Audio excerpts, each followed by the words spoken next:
Now, one of the many things Unriddle has actually done is to educate a lot of us in the aspect of business, the tools that we'll be needing to be a better person when we are engaged in the business of our lives. Now, business, like I said, if you are here, you prefer service in one capacity or the other, you are a business person. If you run errands for someone and you get paid for it, you are into business. So whatever shades of business or pattern of business that you think that you're doing, it is always good to have knowledge about it. Information is key. Somebody said it is knowledge to know that tomato is fruit. Wisdom is not to apply it in fruit salad. So at the end of the day, you would see that it is very, very key if you understand whatever thing that it is that you are doing in the business aspect of your life, and you have like a 100% knowledge of, you will automatically stand out. Now, amazingly, we have people who are masters in their different areas, different fields, and they are going to be teaching us, educating us on how we can actually be better, in such fields. And the theme for this year is sustainable tech. Sustainable tech. Now, before we get into the serious part of today's event, please let us unwind. You guys are looking too serious. Look at somebody beside you. Give them a compliment. Tell them you are beautiful. If the person is the man, say you are handsome. I think you did not say anything. For the people that didn't say anything, is it because the person beside you is not fine? Say it now. Now, I want you to touch your hand. You use it like this. Touch your chest. Touch your chest. And call your name and say, I, and your name. I will see the end of this year. This year will never see my end. And so shall it be. Thank you so much. Now, my name is Edwin Paul, and I can say that maybe 1, 2, 3 people here see me for the very first time holding the mic would say, how can a hype man be speaking this plenty English? You know? Before we delve into this, I just want to give us a little bit of story. So I started off not even knowing how to speak English. Yes. Like Pella. Like Pella, yes. To be very honest, so I am Igbo, I'm from Ebonyi, and I was born in Ibadan. So my realities was around Yoruba. I had Yoruba friends all my life from start. I went to Sacred Heart Public School, went to government college. So you can understand the level of Yoruba that I've mixed with. Even some of my Igbo friends say, you know.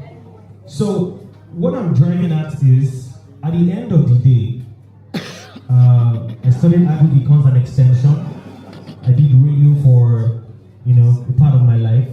Now I'm into full-blown entertainment. I host events. I do events like this, obviously. I'm into A&R, and quite a number of other things. Now, this shows that in the course of this growth from whenever I started till now, it showed that I wanted to be better. I took advice from a lot of people. I watched a lot of people.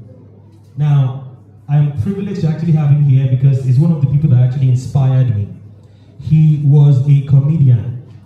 I'm very sure he doesn't do comedy anymore. Now a politician.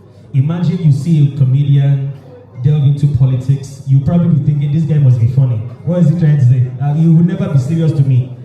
But he has done so much for your state. The league of friends that he has, the league of people that he has actually, given a proper eye-opener on housing.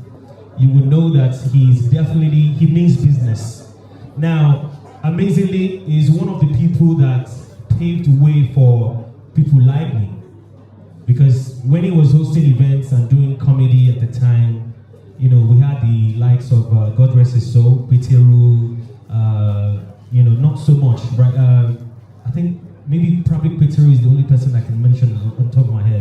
and he was also there. But right now, you will see the sequence of growth. He is a proper politician who has plans for, the grassroots. Ladies and gentlemen, anywhere that you are, please, I want you to give him a resounding round of applause. Appreciate it.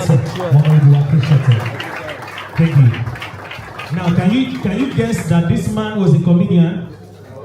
You cannot guess. He's looking too serious now. I'm not sure if he stands up and crack joke, maybe he will laugh. It will never be funny to me again. Right?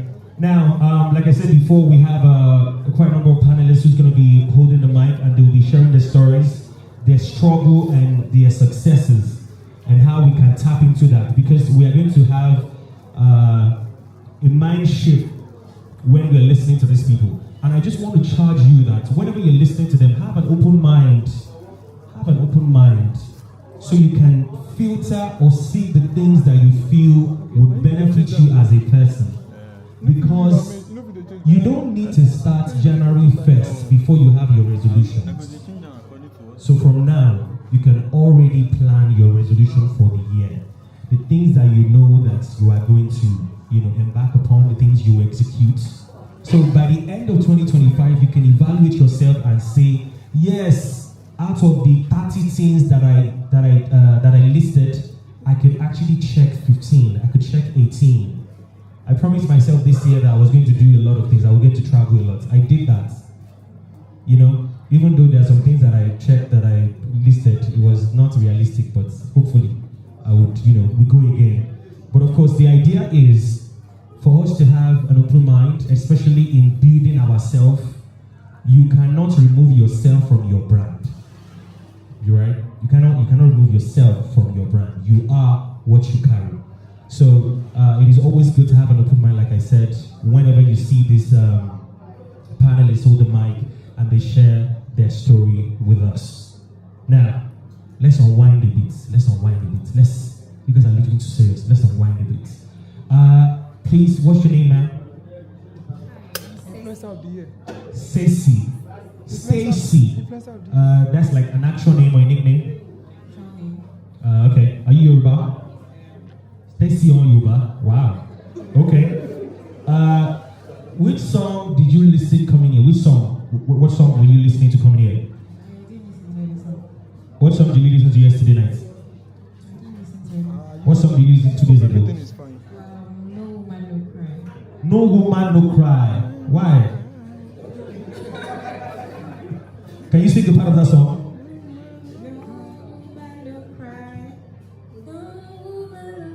A round of applause for Stacy. I think she's a singer. Okay, let's see if we can have other people here. Good morning, ma'am. What's your name, please? Hey, good morning, sir. I didn't respect you. My name is Edwin. What song did you listen coming here? Or were you listening to? You had AirPods on. What are you? You're watching Abejoye. What were you watching or listening to? Voice notes. You know how they put. Who said 7 doors? 7 doors. So 88 doors. Me. So do you listen to any kind of song? Do you listen to Afrobeats? No, really. Do you listen to religious songs? I see you have confidence. Tokwe Alabi is your favorite artist, Abi? You have a favorite artist? You don't, but you listen to religious songs, yeah? Okay, that's fine, that's calm. Okay, now, I hope that we can start right now. Okay, now, ladies, gentlemen, because of our time and we do not want to delay you, it is Monday morning and I know a lot of us have different engagements, going into the day. And I can also say that quite a number of busy faces are here that would want to start their business from probably afternoon till evening or whatnot. But I can tell you that what you'll be listening here, what you're going to hear from these panelists, I am sure it will do you a great number of good. So all you have to do, like I said, is please listen attentively and see. There is no shame at all in asking questions. That is why we're having these sessions, right? If you know that you have questions that would benefit you, things that you're not, maybe is putting you in a kind of fix, you can't wrap your head around it. That is why you have these people. Please, please and please, ask questions. Ask questions. Thank you so much. Okay. Now, before DJ.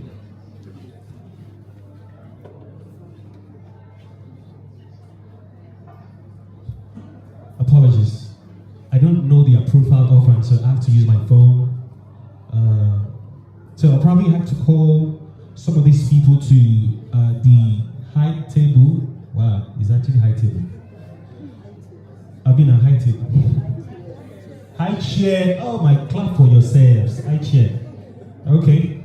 Now I'm going to call some of these people to the high chair so they can be seated and you can recognize their faces. Some of them are very popular on social media, and you would see that in building their brand, they didn't just start yesterday. They started like over the years, and presently they are making Ibadan proud, to say the least. They've actually done so much that when you say, when you ask who these people are and you put their name on Google, it will definitely bring an identity. So kudos to them. But first things first, people would like to say ladies first, right? And that's what I'm going to do. Now, she is an award-winning lifestyle and fashion creator, an influencer, and a visionary in the world of content creation. With a keen eye for style and a passion for storytelling, she has built a platform that inspires her audience to embrace creativity and authentic self-expression. Her talent for blending creativity with relatable lifestyle insights has earned her recognition as a leader in our field. Now, through her innovative work in content creation and mobile videography, she connects deeply with her followers, celebrating individuality and showcasing the beauty of fashion, being young, and intentional living. Now, before I call her name, I almost forgot that we have a national anthem. So please, everybody, can you please rise so we can do what is needed properly and officially? We start with the national anthem. Do we have like a sax here?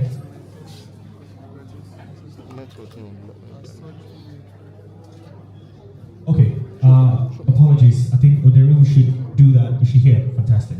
She is going to take us into the national anthem before we start the event proper. Thank you.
celebrating our rise of compatriots. See, that's lack of information. I'm like, how is our national anthem now reggae and blues? You know, thank you so much, Jerry, for that one. Now, like I was saying before, I was trying to introduce someone who is going to be one of our panelists.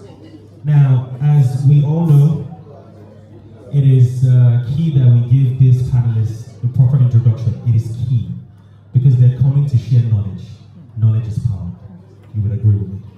Now, she is an award-winning lifestyle and fashion creator, an influencer at that, and she is very good. You must have been seeing her on Instagram a lot, amongst also other social media platforms.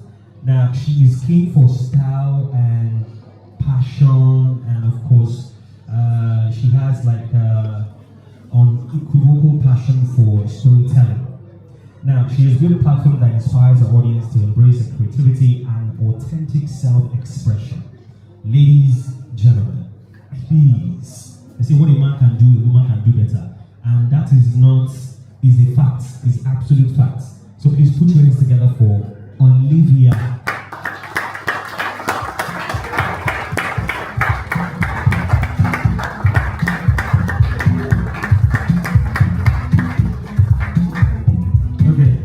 So, I think a few weeks back, I saw her at one of the biggest drift events in Nigeria, an event called Fanfare Auto Fest.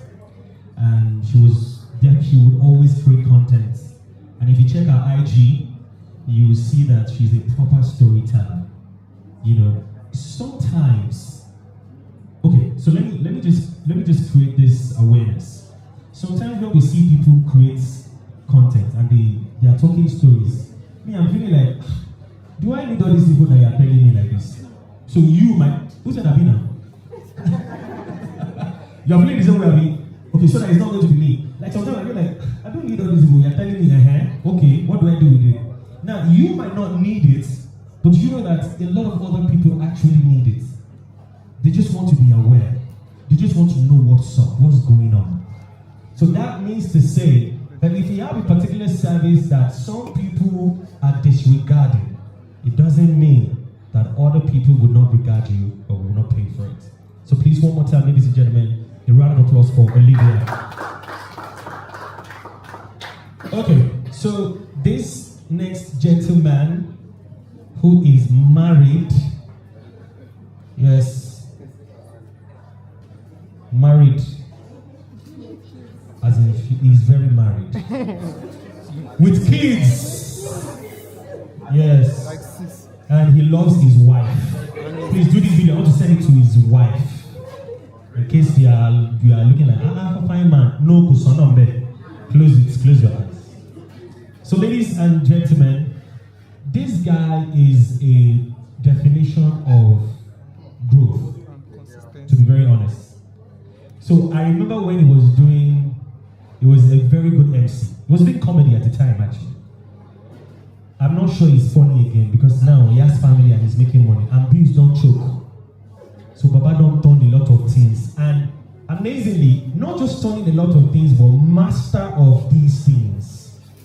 I can say that he is one of the first generation of people who brought wokeness of digital media in Oyo State.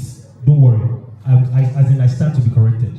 The wokeness of the use of digital media in Oyo State. And since then, he has done a lot of collaborations with the likes of Kiki, he's done a lot of collaboration with Golden Penny, big brands really, to mention a few.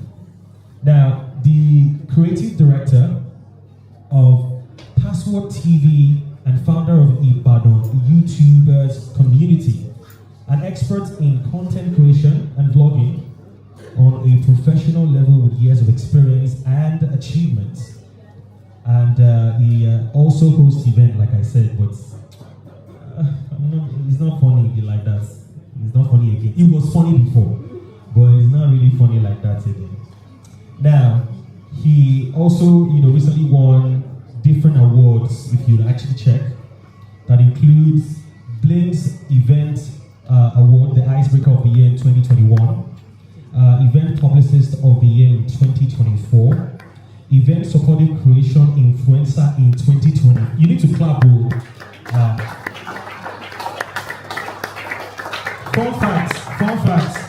I've been speaking English for the past 5 years. I never win this award. So please, we need to clap for this guy. Yes.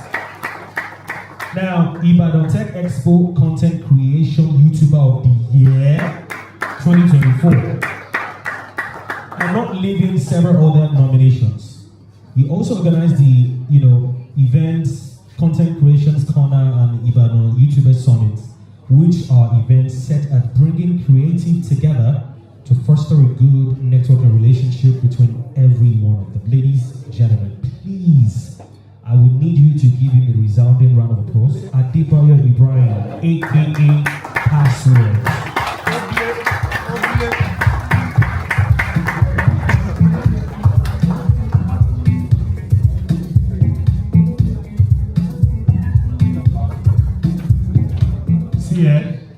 This guy is naturally funny, don't worry. He's naturally funny. Thank you so much.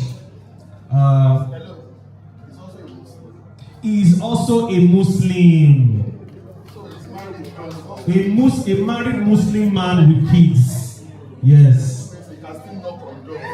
Oh my God. You can't knock on any doors, bro. No, your wife no agree. We know they agree that thing. Okay. Now, I don't see him around, but I think it is still nice to. Okay, hopefully when he comes, I'll do this introduction because he needs to be here to hear this firsthand. Now, before we delve into all that, I'll need to call on the convener. This man has been a supporter of a lot of creative, a lot of talent in Ibadan and beyond Ibadan. The very first time I had an encounter with him, business-wise, was my event that I did in March, I think at Patio. And I told him, Baba, you know all those charges that you charge other people? Me, I don't have that money. How are you going to help me? This is what I want to do, this is what I want to do. And he said, you know what, I've been looking at you from afar. You're somebody I would actually like to work with. But we've not had the opportunity to do anything together. Just let me know your budget. I would run it for you. And I tell you, since that time till now, we are more than business partners. We are very, very cool friends. And when he told me that he wanted me to host or moderate this event, I was like, say no more. I got you. So please, ladies and gentlemen, anywhere that you are, he has done so much. He has done so much, and I mean the gravity of so much in the entertainment space, or your state generally. He has contributed so much, and I feel like the first shocker that I had when I saw him in Canada, I'm like, this man don't go again. We're going to miss him a lot. Later did I know that, Baba no go, he's still here, and I'm very, very happy to actually have such amazing minds in the city of Ibadan. So ladies and gentlemen, anywhere that he is, if he's taking pictures, tell him that he should stop, because he will be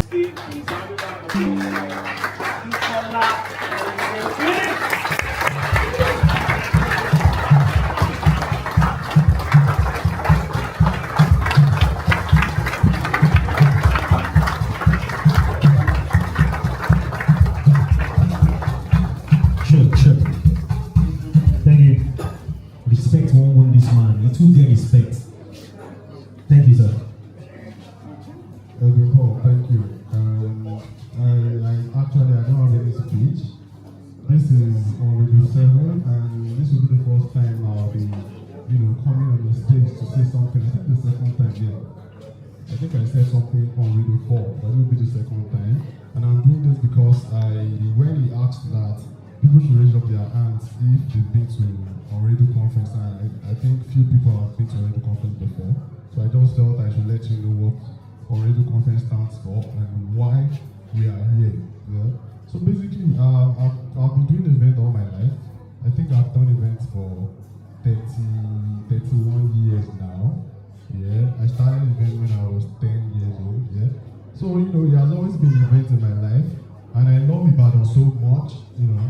When I was in school, I always put events together, and people liked it, and they were like, "You guys are from Lagos," and I told them, "No, I'm from Ibadan." So when I graduated, I came back to Ibadan. I started events properly as a business, and I was like, "Okay, Ibadan is very known for brown roofs. So I'm going to show everybody what is shining out of Ibadan, what is blinking out of Ibadan." That was how I came up with the name Blinks. And I felt the need to improve the event industry. And the best thing to do is to create competitive environment for people to strive. So I started Blinks Event Awards. And after the first Blinks Event Award, it was a huge success because I planned it for about 5 years. It was a huge success, but I said to myself, I don't only want to celebrate people. I want to be part of people's success stories.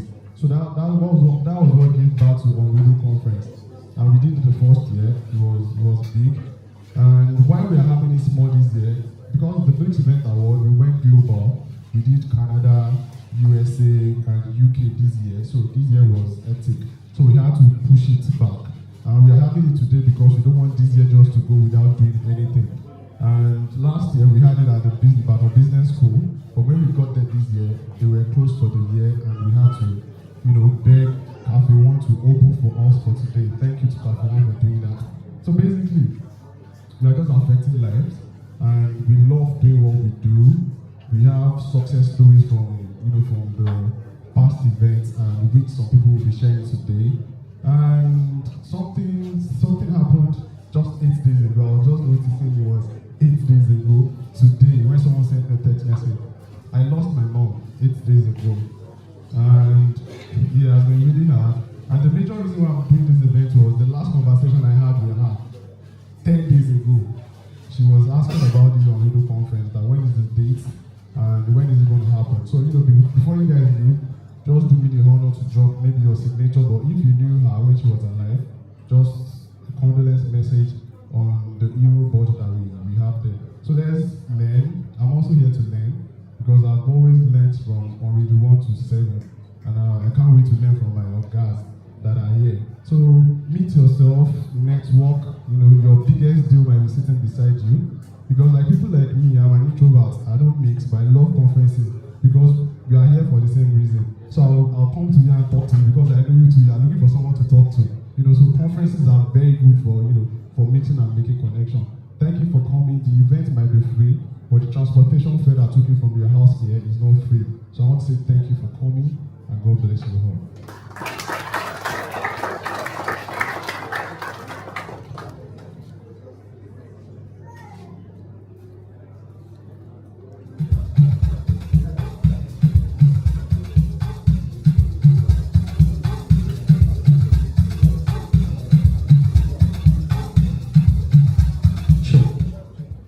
Thank you. Please, for the convener, one more time, round of applause for him. Okay, so I'm hopeful that you will get tired, please, because one of the major things, two things that are very sacrosanct that you'll be doing here today is you are going to be clapping a lot, and you are going to be learning a lot, right? So if you can jot things down, it would be nice. If you know that you are very sharp, you can pick things randomly, then that's good, because me, I'm a slow learner, so I like to jot things, reflect on it, digest it. If you're like me, then that's fine. But if you're not, and you can pick things randomly, that's also good. Okay, we do not discriminate over here. Now, before we have the panelists share their knowledge with us today, I'd like to recognize my co-host, who's going to be moderating the second session of this amazing gathering on Radio 7. I beg your pardon, she's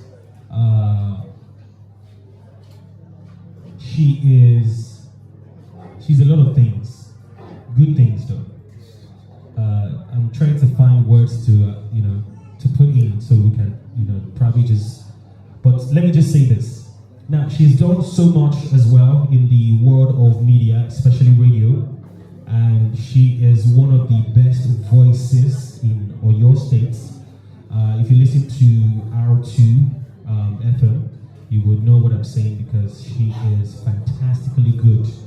And I say this with all confidence that she has like a wealth of knowledge over the years.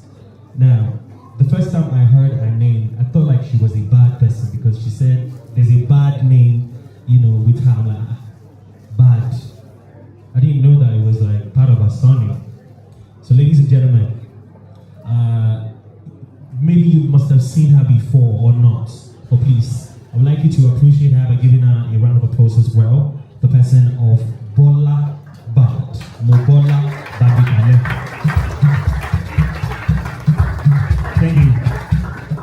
Thank you. Now, we're going straight to the knowledge because, like I said, we really do not want to waste time. A lot of great minds are here to share what some people would actually pay for, but we want to get it for free. So it is key that we are in sync with this. Now, to start off, like I said before, we're talking about sustainable tech. And if you check the theme for this particular Unriddle 7, we are streamlining it to, the business space. How we can actually use technology for environmental sustainability and, of course, societal impact. So majorly, that's what they will be talking about. And the first to do it, ladies and gentlemen, I've mentioned it before. She is already becoming a household name. She is beautiful. Even some people say that she looks like Adunia Day. A lot of time, maybe she's like a doppelganger of Adunia Day, but she's created a niche for herself, and she's very fantastic in that space. Please put your hands together once again. The first panelist for this beautiful afternoon, Olivia.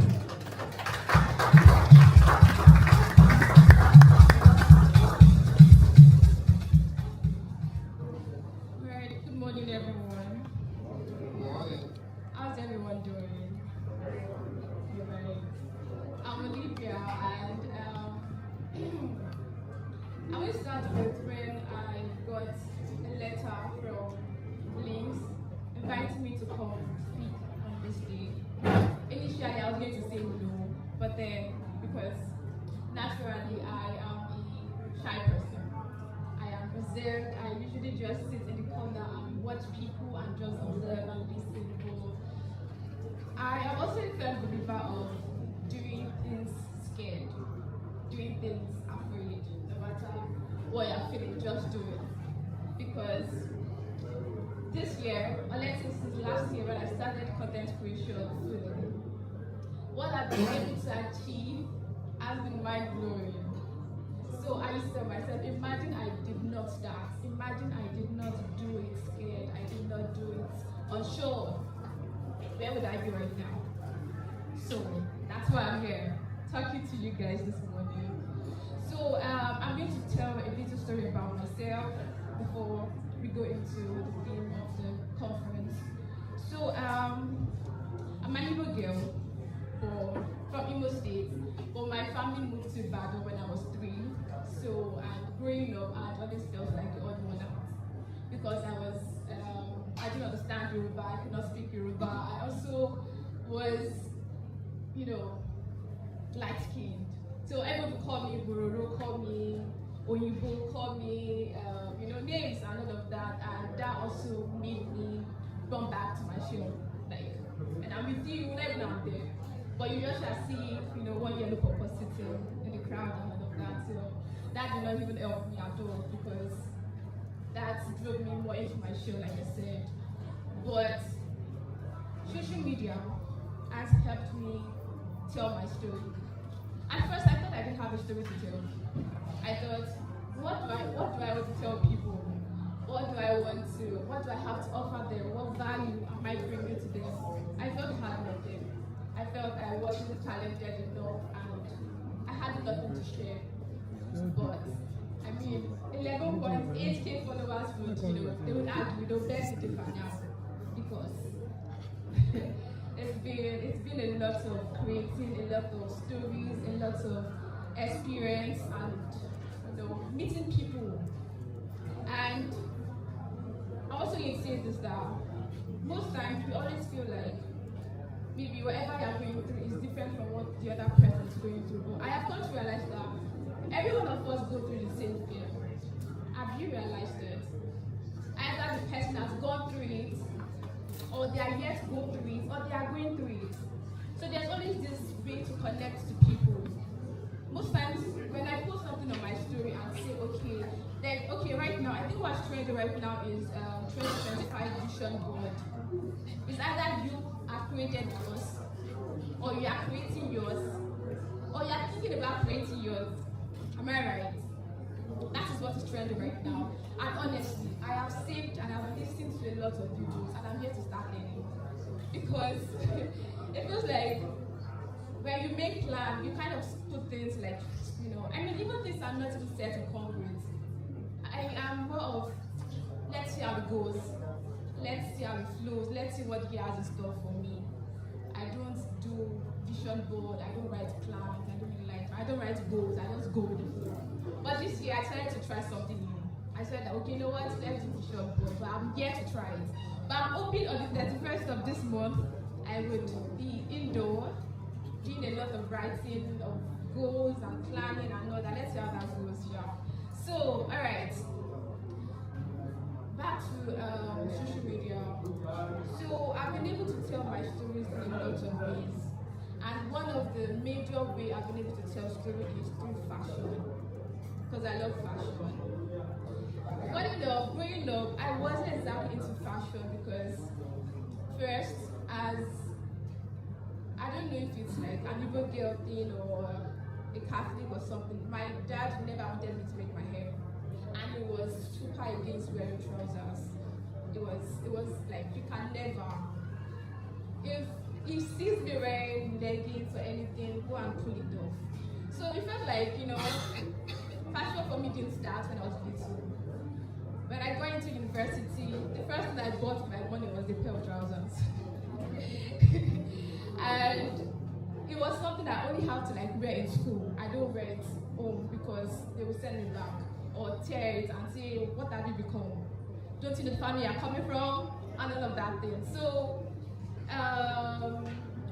during university days, I did a lot of thrifting. Me and Dubai were 5 and 6. I would go to Dubai, and then I always have to buy things that I know I would wear. Because how would I go buy something I would not wear and then it just stays in my bag collecting dust, right? So I always go for things that I would wear, and I've always been a avid believer of sustainable fashion.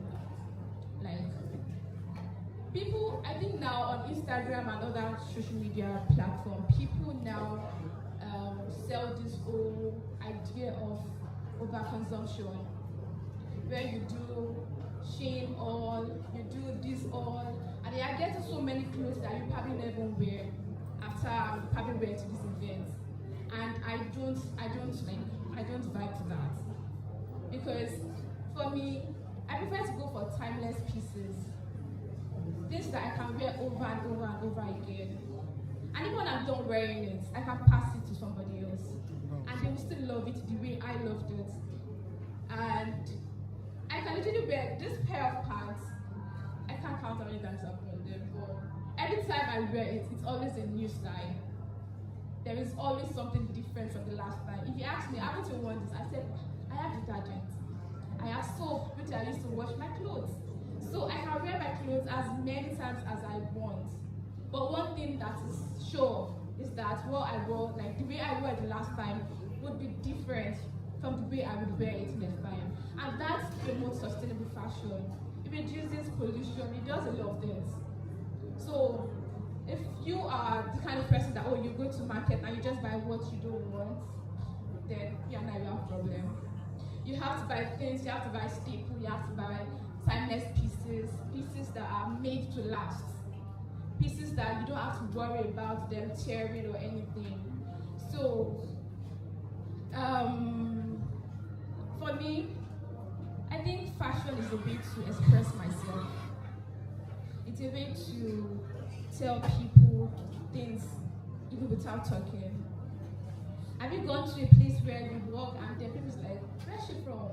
Who is she? And they want to know you because of the way you are dressed. You just stand out. And not like in a bad way, in a really, really good way. That they want to ask you, where did you get that pieces from? Where did you get that shoes from? This kind of questions.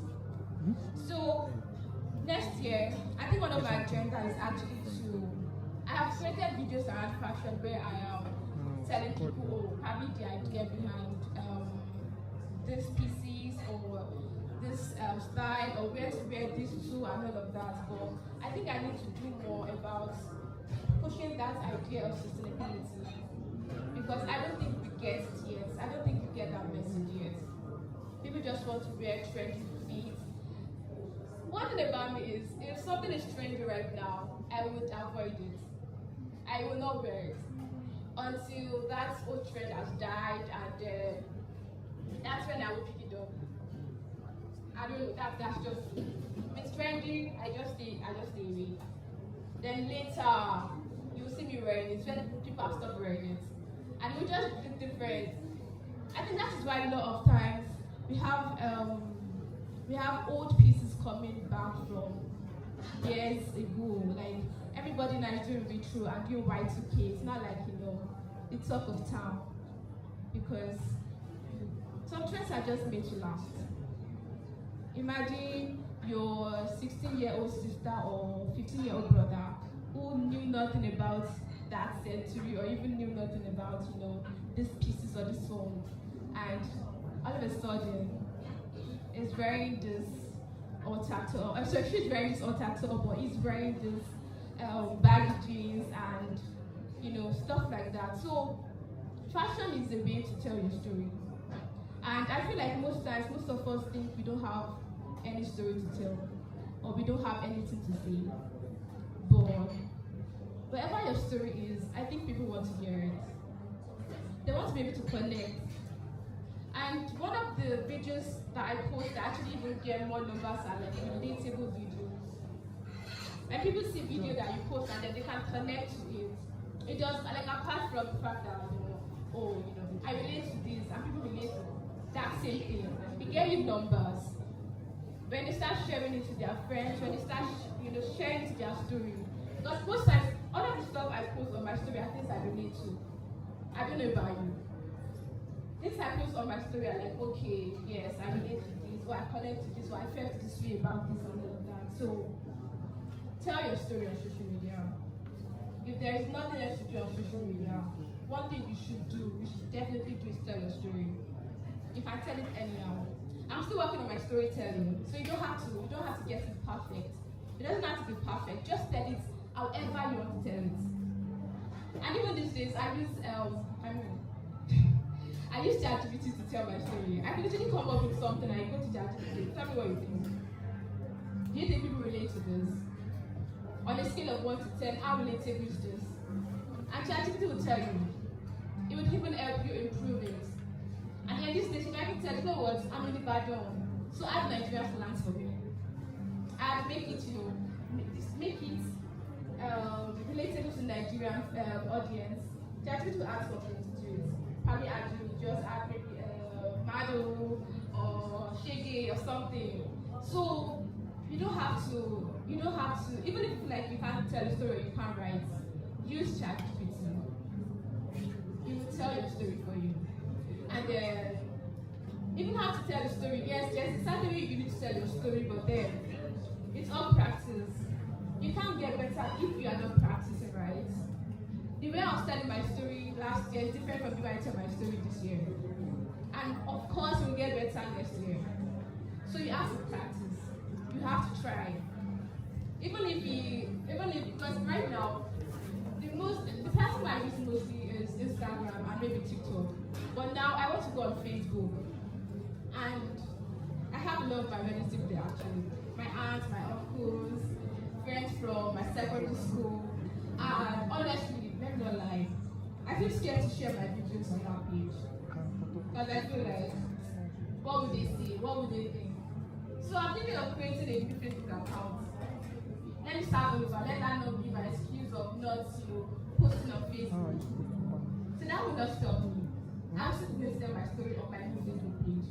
And trust me, I will still get people who relate to my story. I will still get the numbers. So, like I said earlier, whatever you want to do it scared. Do it unsure. But just do it. You don't care, read it now. And then, like, crazy, there are no videos that you see on TikTok and then the person is just somehow. And that video still gets numbers. Yeah, what did this person do? Video quality is low, audio is just there.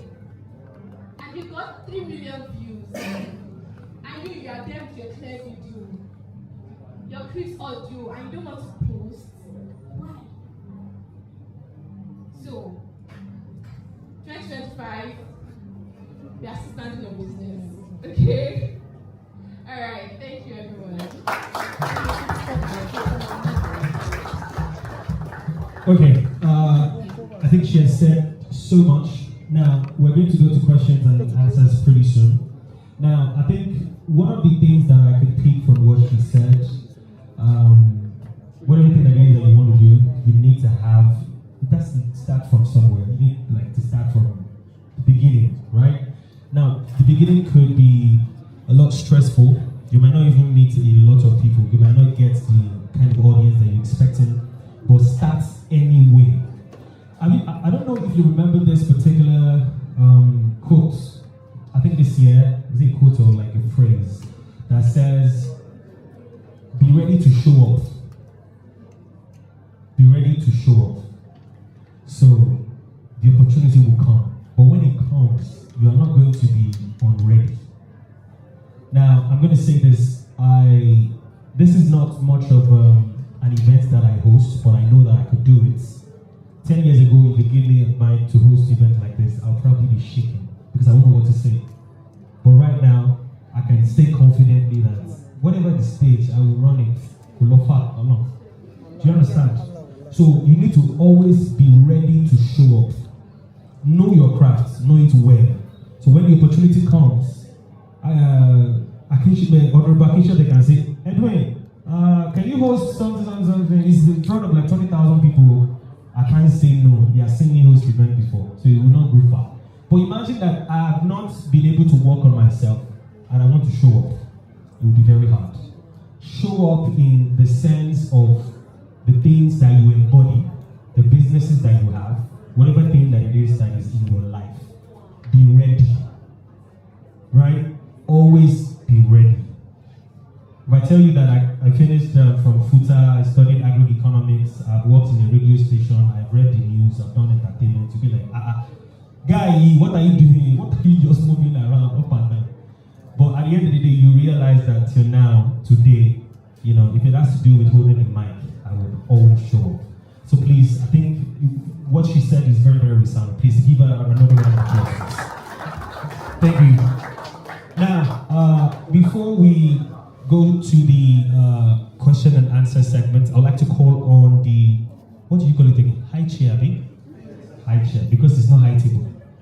I'd like to call on someone who is also an household name. He's also a lot in a good way. Now, he stands out in a league of anointed and talented worship ministers. His work ethic, attention to details, and passion for music is second to none. This dashing young married man has brought smiles. Married man who is also a Christian. He would never compromise God. This dashing young man has brought smiles and inspiration to a lot of young folks and old through his numerous music tours. Now, he has touched the hearts of the broken, brought joy to the weary, and inspired faith in those who had lost hope. Now, can you keep short, please? His strong-handed passion for his craft and his commitment to creating world-class productions have set a new standard for gospel concerts and event production in Ibadan and beyond. Now, this man is a man for excellence, and he's the creative director of the Babatumishe Event Company and the convener of the renowned Bleak Babatumishe Live in Concert, the largest gathering of youth worshippers in the city of Ibadan. It's like the O2 of all, Christian gathering in Ibadan. No dull moment to the priest of praise himself. Now, if you have not heard his name, you have the opportunity of meeting this guy and of course sharing knowledge with him today. Please, as he sits on the high chair, give him a resounding round of applause like we always do. Baba Tumishe.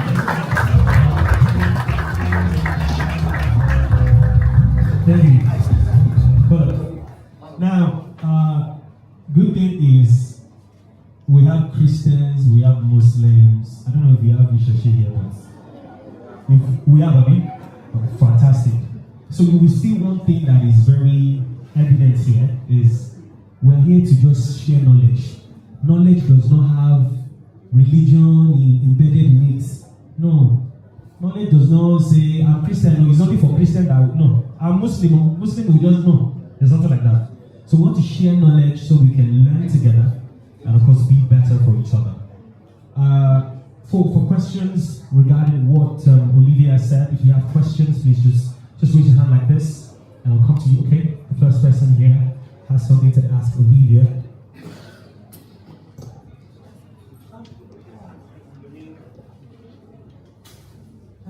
Good afternoon, Olivia. Nice to meet you, and thank you for your session. First, I would like to acknowledge the fact that we have similar fashion style. But mine is not technical because I'm plus size, and as a plus size, they don't expect you to do layering. I have so many people that will tell me, Fema, why are you wearing skirt and pants? Because I want to wear it. So that's not where I'm going. I like the fact that you emphasized on sustainable fashion, and it is one thing I would really want people to indulge in. Yeah, go to the thrift store, buy that vintage bag. There's a probability you are the only one that owns it in Nigeria. That's the advantage. Stop going to the local market to buy bags that 200 people have. Well, this is my question. I have a given the influence of social media in fashion industry, how can influencers like you, specifically like you, fashion influencers like you that do vintage, that do layering, you don't wear what every other person wear, yeah? And content creators, you exclusively promote sustainable fashion without falling into greenwashing. And when I say greenwashing, a lot of people are not even aware that most of the fast fashion they consume are not safe. You would wonder why a piece of top is 4,000 naira. The reason why it's 4,000 naira is because you did not know people producing that top, they are using child labor. You would, most often times than not, the designer you think you are wearing is being sold by a 5-year-old. So a lot of tricks that people are not even ready to listen to. So yeah, ask my question. People like you, how do you play a huge responsibility in allowing people to realize that sustainable fashion is great without greenwashing? I think I've explained the greenwashing part. Did you get the question right? Okay.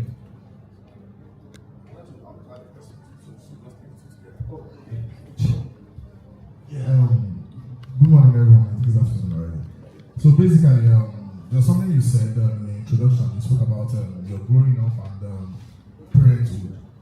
So basically, like we all know, the tech industry and the world of social media is what actually disseminates information to people.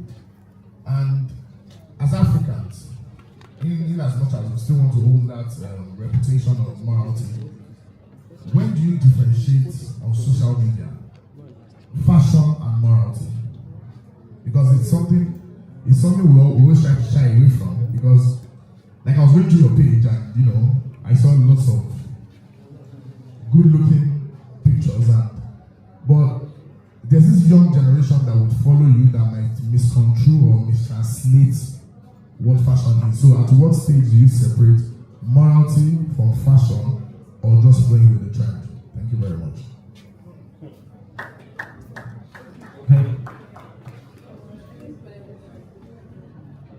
Can you? Let me first answer. Please, so you don't choke. Alright, so when it comes to sustainable fashion? Well, I feel the creators who are promoting fast fashion are they are working harder because we already have brands that they collaborate with and pay them to make this content. For trips, we don't have that. You're literally going to the market, you're buying this with your own money. Nobody's paying you to do that. So it is a lot difficult for us to promote it the way we want to promote it, but we try. So unless we start having brands that promote sustainable fashion, but I know there is one, I think for kids, where they work with people who want to, who sort of declutter their clothes, and then instead of just, keeping the clothes in their clothes, they sort of put it up on their brand and then they sell it to people at a very discounted prices. So we need such brands like that we can collaborate with. And then for us, we'll still keep doing all that we do already. Making vlogs of going to Dubai, going to other places to get all of this vintage clothing. And I would always, let people know that all of the stuff that I get, they are not things you will get somewhere else. What I would wear, you will not see someone else wearing it. And that is what, I already mentioned that I don't wear what's trendy. I don't wear what everybody's wearing right now until the old trend has died. So that's why I just stick with thrifting. And next year, I hope to collaborate with, fashion designers, but do more of upcycling. When you go to Dubai, there are some clothes that you love, but then they are not your size.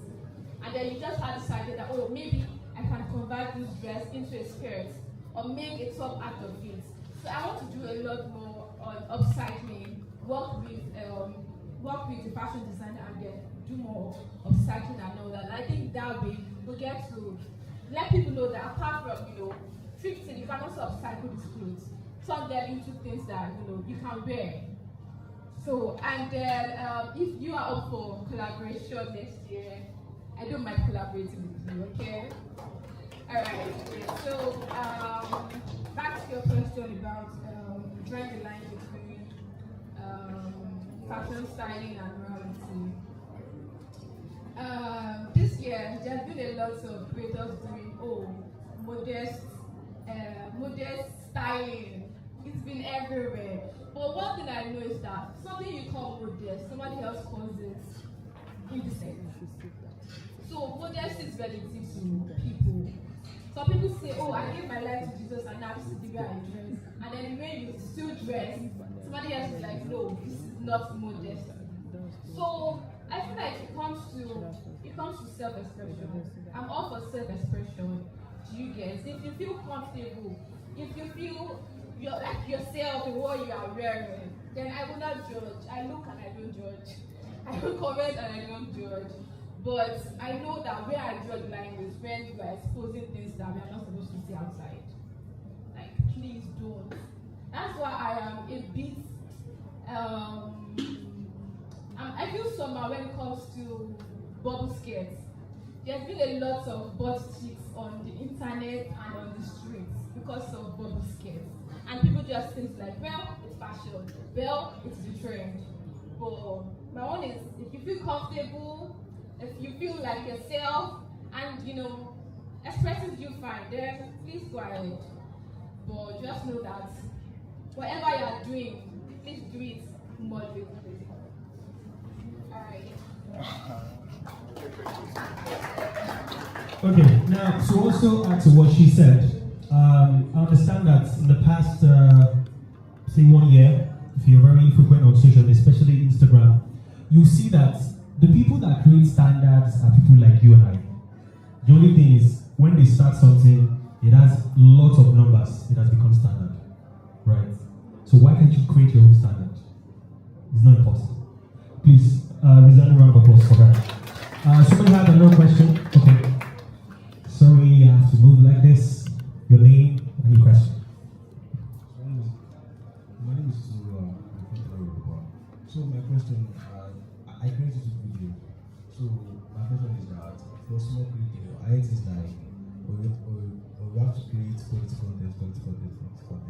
My question is that at what point, like, you can make a video in 3 days and make the same video in lot of content in the beginning. Just make one that will take a lot of time. It's like for example, I can record, edit, and put it in one day. And I can also take 3 days. Do you advise to make 3 videos in that space and post it? I just make one. That's my question. Do you get the question? Yes, but Okay.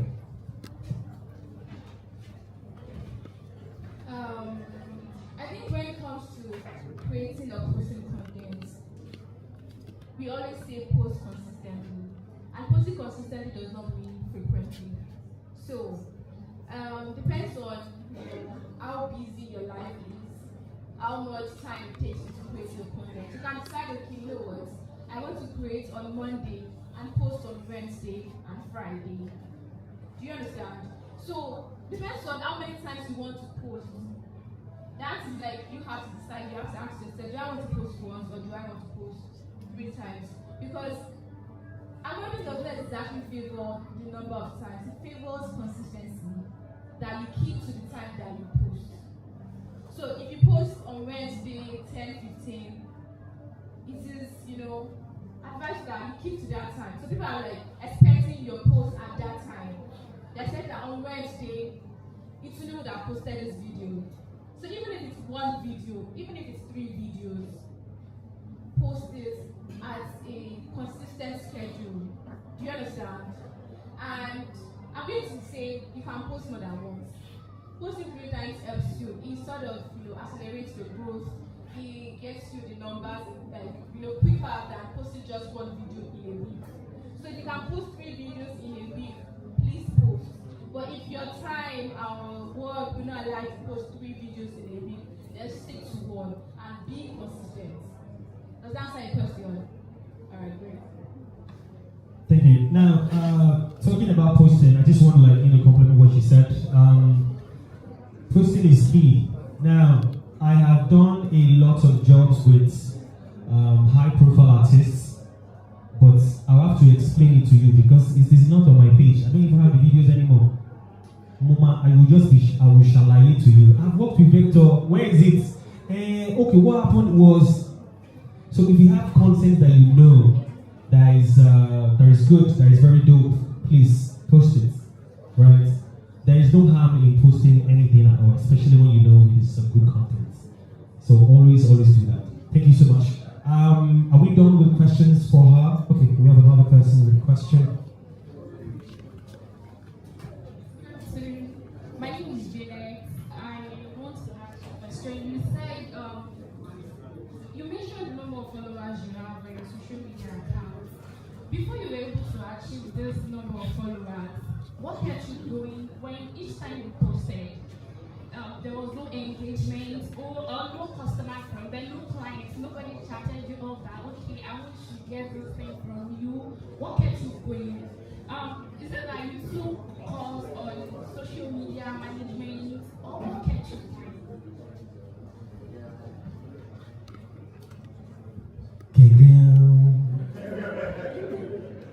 Hi, Juliet. Alright, so when I started content creation, it wasn't exactly supposed to, like, there was no big plan, honestly. It was like something I enjoyed doing. And even when I started creating content on YouTube, they would say, don't go to YouTube for the money. Start because you enjoy creating content for posting it. So you start thinking about the money. It will stress you. It will frustrate you when the money is not coming. Do you get? So when you're doing it because you love doing it, or you enjoy doing it, or you just enjoy inspiring people, or telling your story, that is enough to keep you going. And Edwin said something about preparing. You have to start building so that by the time all of this starts coming, you have something to show them. You can show, you want me to create something like this, and you copy the link from your Instagram page and send it to them, and look at it like, oh yeah, something like this. But imagine you did not create the content. Imagine you did not post it. How would you show them? You have nothing to show. And there are people that just go through your page and then they're like, okay, this girl's page looks good. I will just put that somewhere so that when that opportunity comes and there's something I can that I can offer her, then they will just reach out to you and they text you and say, oh, I would like you to collaborate with my brand, so and so. And that's because you've already built that portfolio, you've already built that, that whole, do you get, like you built it already. You don't have to start from scratch when the brand comes. If you decide, okay, let me wait till the brand comes, there'll be a lot of explaining. Do you get, this is a big lot of explaining. But when you already have it on brand, it's already on your page, and like, you know what, can you do something like this? Or you will tell them, oh, do you want something like this? Do you get? And if you like, oh, maybe you can have your own twist or make it a bit better, then it's all fine and good. So whatever you're doing, don't wait till you get there. Start now. When you start, you are building, you are getting the numbers, you are building your brand, you are building everything. Do you get? Let the opportunity make you prepared and ready. All right. Please a round of applause for Olivia. Now to wrap things up. So now to wrap things up, and of course to follow up with what you just said, we have 1 hour for this. She has already used 20 minutes. Other speakers too will have 20 minutes each, and we'll be having questions in between. Now, with what she said about, just following up what she said. Now, there are times where consumers would measure you up. Consumers will measure you up. Now, for example, let's say you're an MC, and what's on your page is not so fresh, on IG is not so fresh. A consumer can just say, this page is not more than 50 to 100k charge. Let me enter his DM or her DM. And you see that they will say, what's your charge like? If you say 500,000, they'll be like, are you whining? In the other, they'll be like, are you whining me? This thing that I'm saying, you've handled maybe 6-year-old birthday and maybe someone. Do you understand? So you will see that at the end of the day, it doesn't even matter if you are a core professional. Some people can measure you up with what you have on social media. If you have great content, if you tell them you are charging 1 million, they will not doubt it. They will be begging you, sir, please, can we pay 700? Can we pay 800? Do you understand? So the more you do these things, the more you get better with it, and the more you are a master at it. Please, last person for this session before we go to other speakers. Thank you. My name is Akim. I'm into data analytics. I'm also into fund business. My question is, recently I had an issue. I was supposed to get a deal with a particular company, but I was not and I was busy, so I told one of my guys to work on it. So the question is, you mentioned something about ChatGPT earlier. What's your advice about the use of AI and ChatGPT? And the reason why I'm asking this question is because that particular day I was busy with agribusiness. So I had to tell one of my guys to just respond to that mail. The person used ChatGPT to draft the mail. The person actually sent it to me. It was fine. I checked. It was fine. Even though we had a template, but I was busy. So the response, we actually lost that contract because the person responded telling him he responded using ChatGPT. So what's your advice about the use of AI and ChatGPT? Maybe content creation, emails, telling your stories and other stuff. Thank you. Do you get the question? Okay.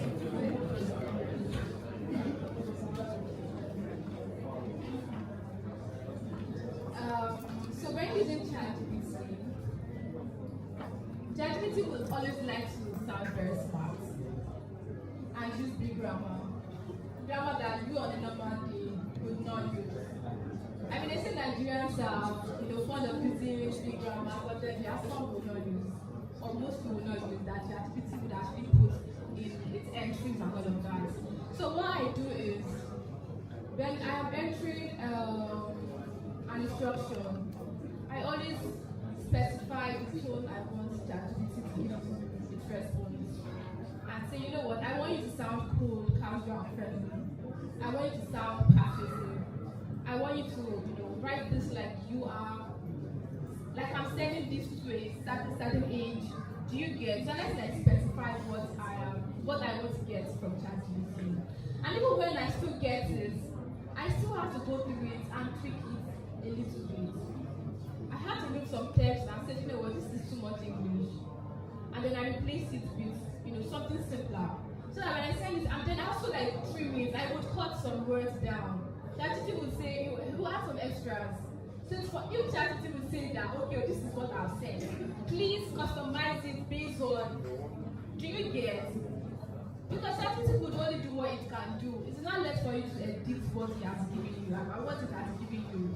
So you have to like tweak it a little, remove something, and if that does not sit well, I said, you know what? I want you to work on this again and make it sound very informal. Make it sound friendly. Make it concise. Keep it simple. Like I'm sending it to a 12-year-old boy. Specify. And when you get it, you still have to work on it. Trim some things down. Remove something, add something. Make it sound very human, like I wrote this.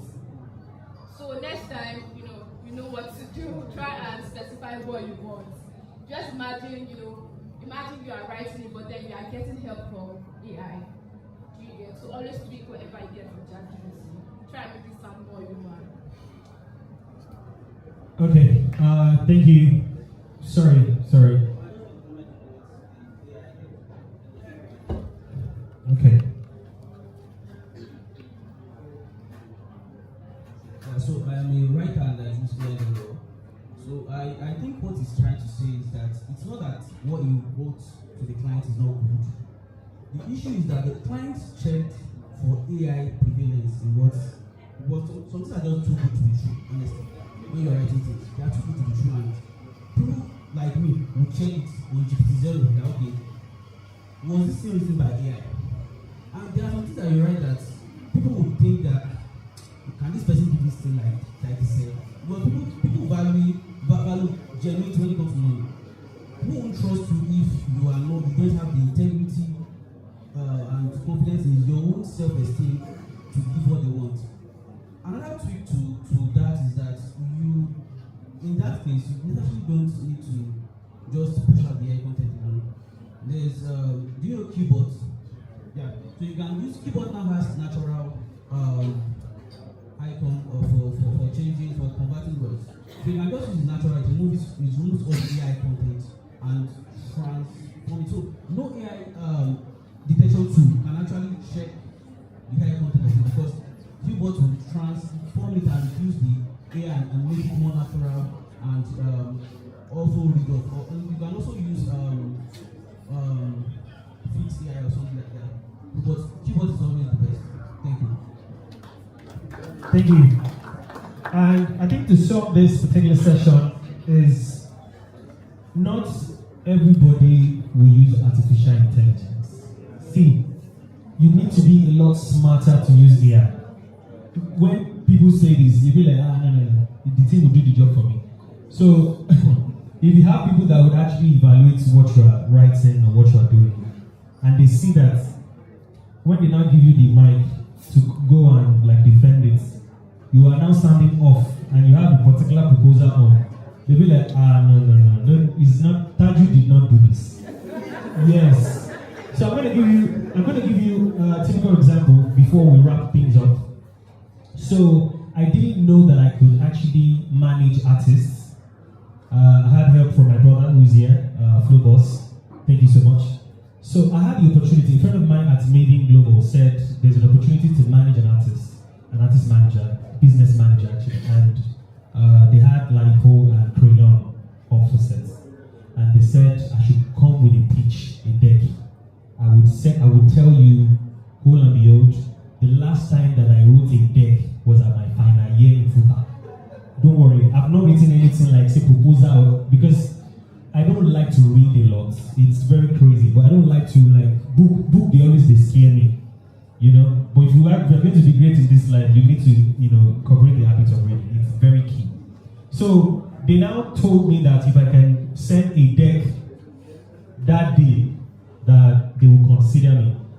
So my brother just told me that, yo, there's AI. I said, AI, what is the AI? He said, just give the AI. AI will give you all the details. You just see the one that you want.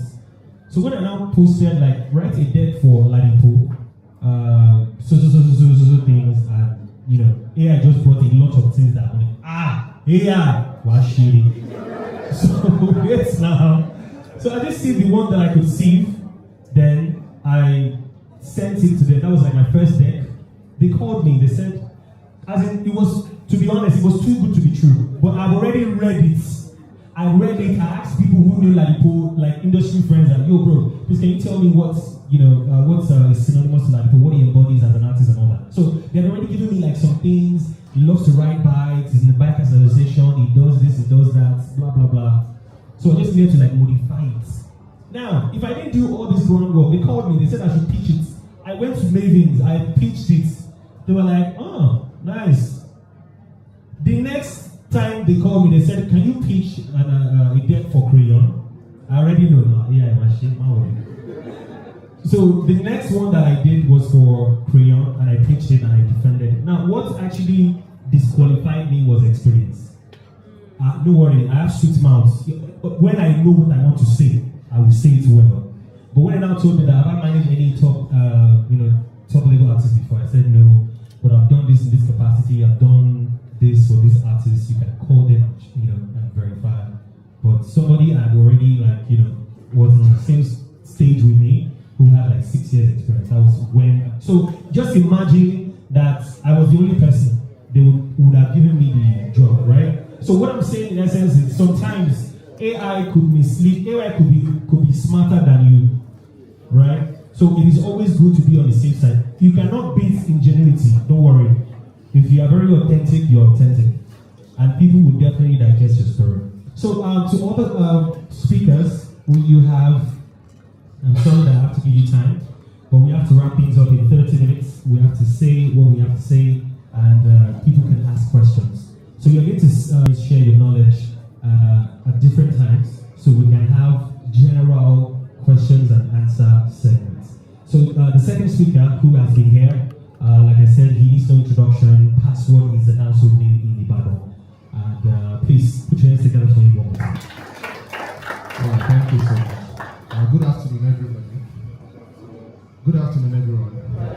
Thank you so much. I'm happy to be here. Thank you so much, everyone, for the introduction. I sincerely appreciate you. Massive shout out to Mr. Kintola. Thank you so much for putting us all on this platform. My name is Ibrahim. Everybody calls me Password. I'm a content creator, event host, as I said, and I'm trying to do everything I have to do here as fast as I can so that we're able to enjoy one another. So I have one question: how many content creators do we have here? If you're a content creator, maybe we make videos, YouTube, Instagram, we do that. All right, thank you. And the reason I'm asking is so that we're able to have discussions. Exactly, I want us to discuss. So we are going to maybe skip to the questions part because I know a lot of people ask questions one last time. So that we're able to understand one another. I don't want to ramble and tell you what my partner has already said. She has said a lot, covered a lot of things, talking about consistency, quality content, and all of that. My brother had something about quality content, and I would like to touch a bit on that. A lot of people think quality content is shooting in 4K, having a drone, and doing a lot of that. Those are quality videos too. However, quality content are videos that have value. When I mean value, videos that solve problems. Let me give you an instance. If two people are visiting this arena, this venue at this particular time, and they make videos, two different videos. The first person is talking about, come with me while I give you a recap of everything that happened at Unriddle 7, Sustainable Tech. And the person goes on and on to tell you everything that happens from each speaker to the questions that was asked and all of that. Something like a recap, such that if you were not at that event, you understand everything that happened. Now the second person, the second case study goes to start with, get ready with me, starting from hi everyone, join me while I get ready to go to this event, which is not a bad idea. From the get ready with me to coming inside the Keke Napep or kind of wants to give him the change and all of that. It's not a bad thing to do. Storytelling is sweet. However, there's something called what's that 5 seconds thing called? There's something called the hook time. If you lose people in your 5 seconds, they might endure to 10 seconds. 10 to 15, if you don't hold them enough, they will skip to the next video. People's retention time is getting smaller and smaller. And the reason is because of choices. We have a lot of choices on the internet. Trust me. To know this, if you go on YouTube now, you don't even need to be subscribed to a particular channel before they recommend a video to you. That is to show you choices. There are a lot of choices on the internet. So, even though you are not competing with someone, the competition is there. So if you make a video and people are not watching, that does not mean your video is not good. No. It's because there's a competition greater than your particular video, which means you have to ensure that you deliver content and deliver ASAP. Most of my videos, if you watch them, I don't start them with, hi everyone, my name is Pastor, I'm a creator. No, I go straight to the point. Hi everyone, today I want to show you how to make $1 million in 7 days. People will watch. Hi everyone, today I want to show you the opening of Cafe. When Cafe 1 opened in Ibadan, I think part of the 4-3 people that made the video of the opening, and people came to Cafe 1 because they saw my video. They gave me that feedback and I was so happy. What I'm trying to say is quality video is not sharp quality image. Yes, audio is good. If I'm to choose between light quality in terms of brightness and sharpness of video and the content of the video, I'll choose audio content before the sharpness. Why am I saying this? Assuming a robbery is happening at Mokola and you shoot it with an ITEL video, will people watch? People will watch because they're not interested in that content. Have you seen videos on Instablog? There's some videos you see on Instablog, you will watch till the end because you're gonna learn. You're gonna learn the hand. People will watch. People are watching 15 minutes video because of the content. Why? Because value is relative to everybody. I've seen people watch tutorials of 1 hour. Why? Because it is quality content to them. And these videos are shot in 1080p. I've shot videos in 4K. Not because I cannot upgrade to 1080, but because I've also realized that YouTube will recommend a video of 4,000 pixels over a 1080p. That is because I can afford it. When I started making videos, I started with an action camera. Do you know that camera they used to put on bikers' helmets? That's what I started with. I cannot zoom in or zoom out. It has a fixed focal length. I'll go to Tambama, I'll go to restaurants in Ibadan making videos. But the only edge I had over my other creators was a drone. I was able to make aerial shots. And that is where you are able to. I was telling a lady last week or last month, if I was a lady, I'll make more money. She was like, hey, that's saying easy. I said, no. If me and Olivia were given a gig from a brand to make a video, and she started with, hi everyone, my name is Olivia. People will watch her naturally before me. And it's not because gender inequality, no, I'm not that type of person. I'm saying that people will watch ladies than guys. So I'm saying, now, a video that is now made, for example, if we make a recap of a video of this conference, I make my own and I put just music. What's that Burna Boy song? Bundle by bundle. And I put bundle by bundle. Yes, people might watch because yes, I see this person, yes, I see this person. But if you do a proper recap, that's why I love vlogs. I like making videos where I talk and all of that. And I have one habit. I don't know whether it's now part of me. If I drop a video and people watch, I'm fine. If they don't watch, I'm also fine. Consistency is me. It is me doing what I want to do. So you don't look at your videos and say, no, I'll not do it again. How long do you have to do that? Drop videos as if you are paid to do so. Drop videos as if you are paid to do so. I worked with a brand about 8 months ago and she was giving me KPI. Do you know what KPI is? She gave me KPI. She wants so amount of likes. She wants follow. KPI is key performance services. So she was expecting a particular number of views and all of that. So I told her, what exactly do you want? Do you want views or you want to make sales? She said, I want everything. I said, you cannot get everything. Sometimes to build brands on social media, you need to take it. There's a time for introduction when you introduce your brand to social media. There's a time when you allow people to criticize it. I was telling that brand, madam, can you allow me to make a bad review of your product such that people come? She said, you know, my product video. I said, no. People are naturally attracted to negatives. Let me give you a testimony. I made a video last week, Thursday, Wednesday or Thursday, and I posted it yesterday.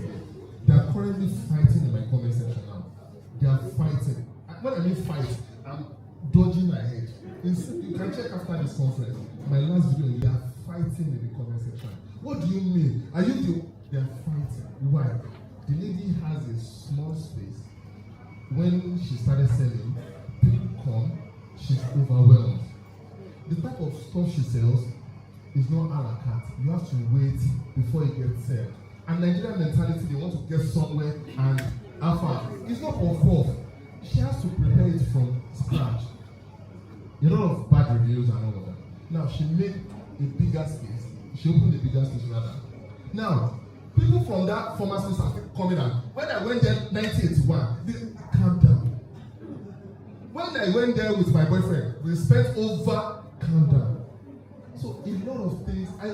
I'm like, brands should also understand that sometimes negative reviews are also good for your brand. Trust me, they are also good. I'm not saying we should always have negatives, no, but you can never be perfect. And as content creators too, we should also know that we can never be perfect. I have videos on my YouTube that are doing excellently well. That me personally, I don't like it. Why? A week ago, I lost my voice. I was virtually doing. I made videos that I did not like because maybe my face was oily and all of that. I still posted. Why? Because I have to be consistent. I made that pact with myself that no matter what I'm going through, whether I'm happy, whether I'm sad, whether the money is coming in, whether or not anything is happening, I have to be consistent. I have to be consistent. Whether I'm paid to make a video or not, I have to be consistent. And it has helped me in ways that I cannot imagine. This year has been one of my greatest years making videos. And when I tell people how much you can make making videos, they don't believe me. And I don't want to tell them anymore. You know why? People will now start flocking because they want to make money from making videos. And content creation is not a poverty alleviation scheme. It's not a get-rich-quick scheme. Trust me, you have to invest your time, blood, sweat, and tears. I have two friends that have lost their Instagram accounts. And that's one thing I also preach. You should, diversify. To diversify. Don't put all your eggs in one basket. Diversify. You have Instagram, you have TikTok, you have YouTube, you have OnlyFans, you have. Diversify. I think you get me. If you are getting me, let me say yeah. Thank you. I'm your OnlyFans. Thank you. So what I'm trying to say is, whatever you do, please be consistent. Don't let lack of views, don't let lack of numbers stop you from uploading videos. And also, some people will complain, Pastor, then I tell them, you to come. This video you are seeing, people are not watching. If you were the people, will you watch? Let's be sincere.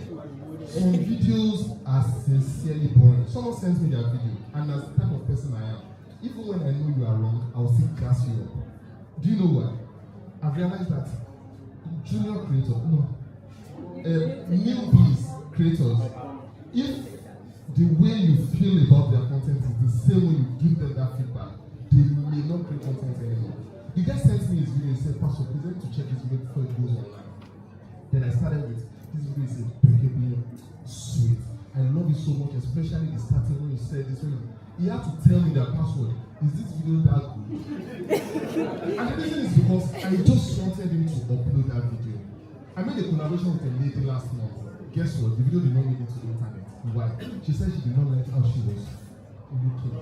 I'm like, nobody will even remember how you look. Let's just post it. She said no.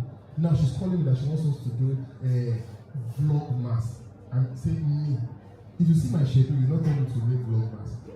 And it's not because of that vlog mass. It's because of my former experience with her. I don't want her to waste my time because now I've invested time writing script. We shot the video, I edited, and I showed her. She said, no, I don't like that video. Pastor, I feel we could have put more energy into it. So a lot of time, a lot of people look into the wrong side of their videos that my hair is not properly done. I know a lady that will not make a video unless she has makeup on. I'm not saying you should not now hide some of your flaws. I'm not saying you should now joy on fire because people online they are not nice. So if you know that you are using for not looking fine, please look nice and all. But what I'm trying to say is Perfection is a mirage. Perfection is a mirage. If I always wait for every time to be perfect, you will barely see me post a video or two in a year. So please, if you make a video, if you have a content idea, shoot it out there. You never know who you are even inspiring. Am I saying? Okay. You never know who you are inspiring or who is learning from you. And also, every video, for the last semester, also every video you put out, ensure there's something to benefit. Whoever is watching, you're having a takeover. That's how you get followers. That's how you build communities. If you make a video that is all about you, hi everyone, follow me and Papa Tumishe. Why we go to the eating lounge? After eating, they don't want to. People want to know how much you spent, how that video will help them. What's the budget for 2 people? Do that place allow birthdays? Do that place close late in the night? What is the unique selling point of that place? If we go there, will they allow us to take pictures? The more you share value in your video, and that is what we call quality content. The more value you share your video, the more people will follow you. Thank you so much for your time. I wish your questions. Thank you.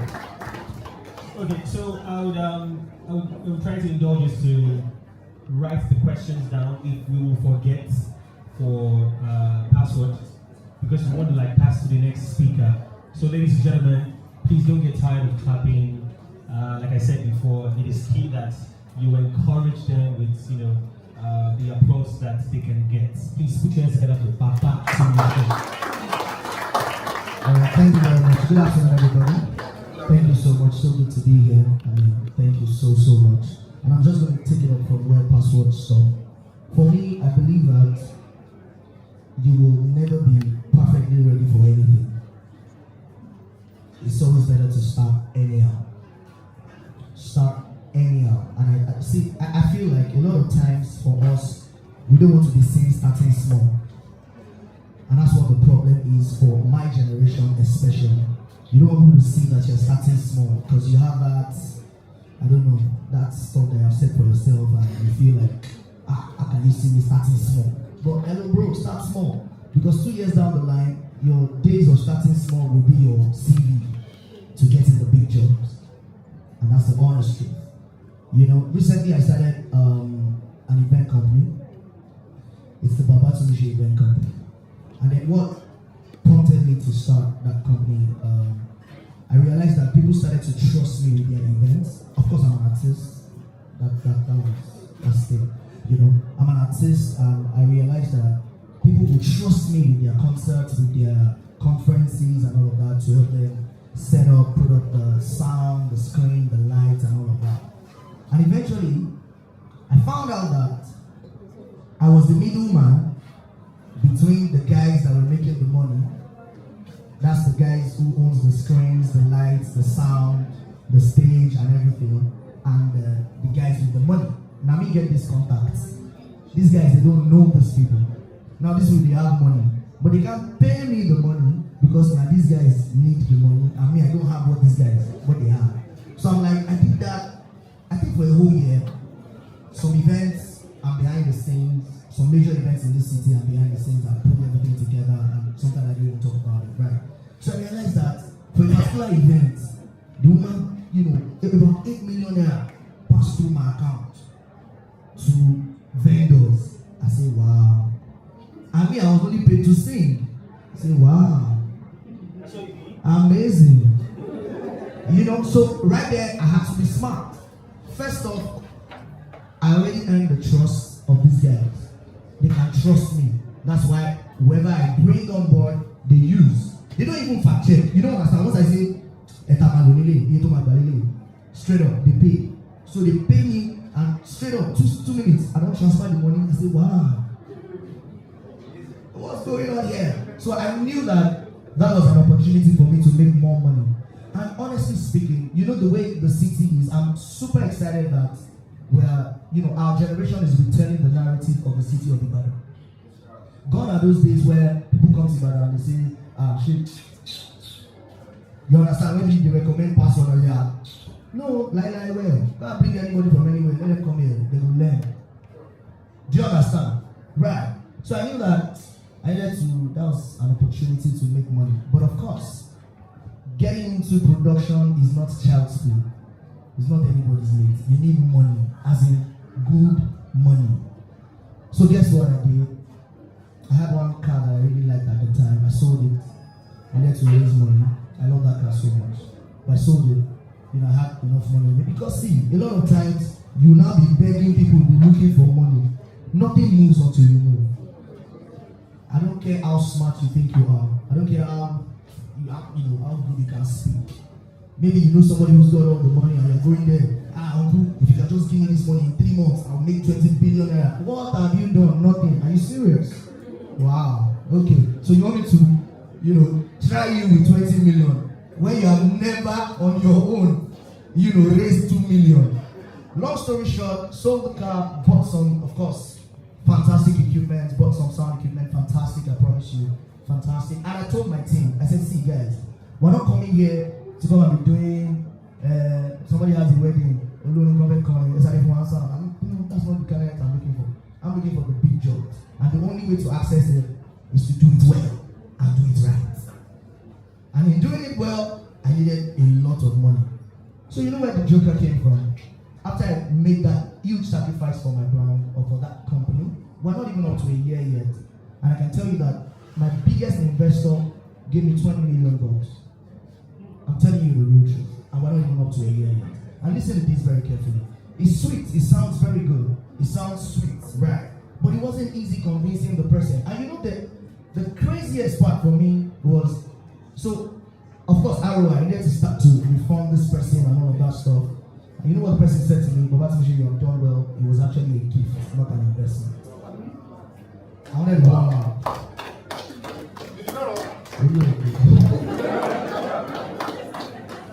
I mean, crazy. And you know, the funniest part, this person doesn't even live in this city, this person doesn't even live in this country, this person doesn't even have up to 10 followers, this person does not even post on social media, this person does not even care. Shut up. And it's amazing, I'm telling you, it's amazing. And immediately I knew that people get money. My brother, people have money. The money that you need, that million that you have written down over the years that you're looking for, is sitting there in somebody's account. He doesn't even know what to do with it. I'm telling you. But you know what? People will not just give you their money because you look good, or because you can speak well, or because you think you have guts. No. Show us what you have done over the years. And you know what? To my greatest surprise, I realized that the moment we started to put it out that, okay, you see, we're not joking here. Bought a massive truck, very massive one. Bought, the best of equipment, bought this one, bought that one, and we started. The company's going to be a year in April. And I'm just so grateful to God that, we've come this far. So where am I going? I'm like, how do we look for clients? How do we get people? Because the kind of client I needed, I spent close to about 80 million trying to put these things together. So I knew that getting clients that will pay me 300, 250K cannot work. I mean, do you understand? So I needed to look for people that can pay me $7 million for one event, $15 million for 2 events. As in, do you understand? Shut up. And to the glory of God, to the glory of God, one would think that I sabi people, no doubt. A lot of times, people when you sabi, they doubt you. And people don't sabi you. Too much. They doubt you. And it's not their fault. Eventually, your results will change their mind. So, instead of me having to talk to you too much, I let the result do the talking. So, I mean, you come to my event page, you see the truck, you know that Omogekere gonna finish it. You know, a lot of guys say Omogekere, anyway, what to do? I mean, do you understand? So guess what? I just said to my guys, see, you know what? We're just going to always deliver excellence at every opportunity we get. See, guys, I know that a lot of people are always passing shortcuts and doing that. But if you want to stay long in whatever it is that you're doing and want to remain relevant, you've got to deliver excellence at every opportunity you get. Excellence is expensive. It is very expensive because, see, the difference between myself and the average guy who's got sound equipment is because my own equipment, they come in flight cases. Flight cases are expensive. So, you will not see my guys come with a speaker. We will push our speakers inside the event center. It's beautiful. even the client, there's that peace of mind that even if the sound is not going to sound, they don't care. But that package that you're just using to I'm telling you the truth. But that package, as in, are you joking? We're pushing in the speakers. So guess what? It was more expensive to do those things, but I had to do it because I knew that I needed to attract clients that could pay me well. And I was not dilly-dallying. I knew what I was doing, and I went for it. Spot on. So guess what? I'm like, okay, how do we get clients? We got an opportunity. Reverend David Eboda reached out to me by himself. That was a big one for me. It was a very big one because he was planning a men's conference. I don't know if you guys saw that advert. Men on the Move, oh God bless you. Was planning Men on the Move, and he reached out to me. The day he called me, but long story short, come and see me. So guys, I went there. I'm like, it was I've been singing all my life. He has never invited me to his church. And what I'm saying, I'm serious. But he reached out when I started a good business that could help him solve the problem. And he was going to pay me. And that payment is no longer religious payment, it's business. It's not honorarium, it is quotation, invoice. Yes, sir, invoice for alert. So guess what, guys? I got to his office that day, he came around and said, Pastor Michelle, I heard you do this, you do that. And I started to ask myself, who told you? You've got guys in your church who could probably even do these things better than me. Right. Long story short, guess what? So that day, when I was leaving, I was already in the car moving. And, sometimes I don't like to say the Holy Spirit said because some of you, but the Holy Spirit told me to go back and hold the gift. Don't forget, it was first off my big client when I started that company. So I went back to my house. I had some bundles of cash that I got at a party, and I packed it. So when I finished that meeting, I said, "Sir, I would like to bless you." And he looked at me. He was like, "Are you serious?" Of course. See, in anything you do, if you are not sharp, you are learning.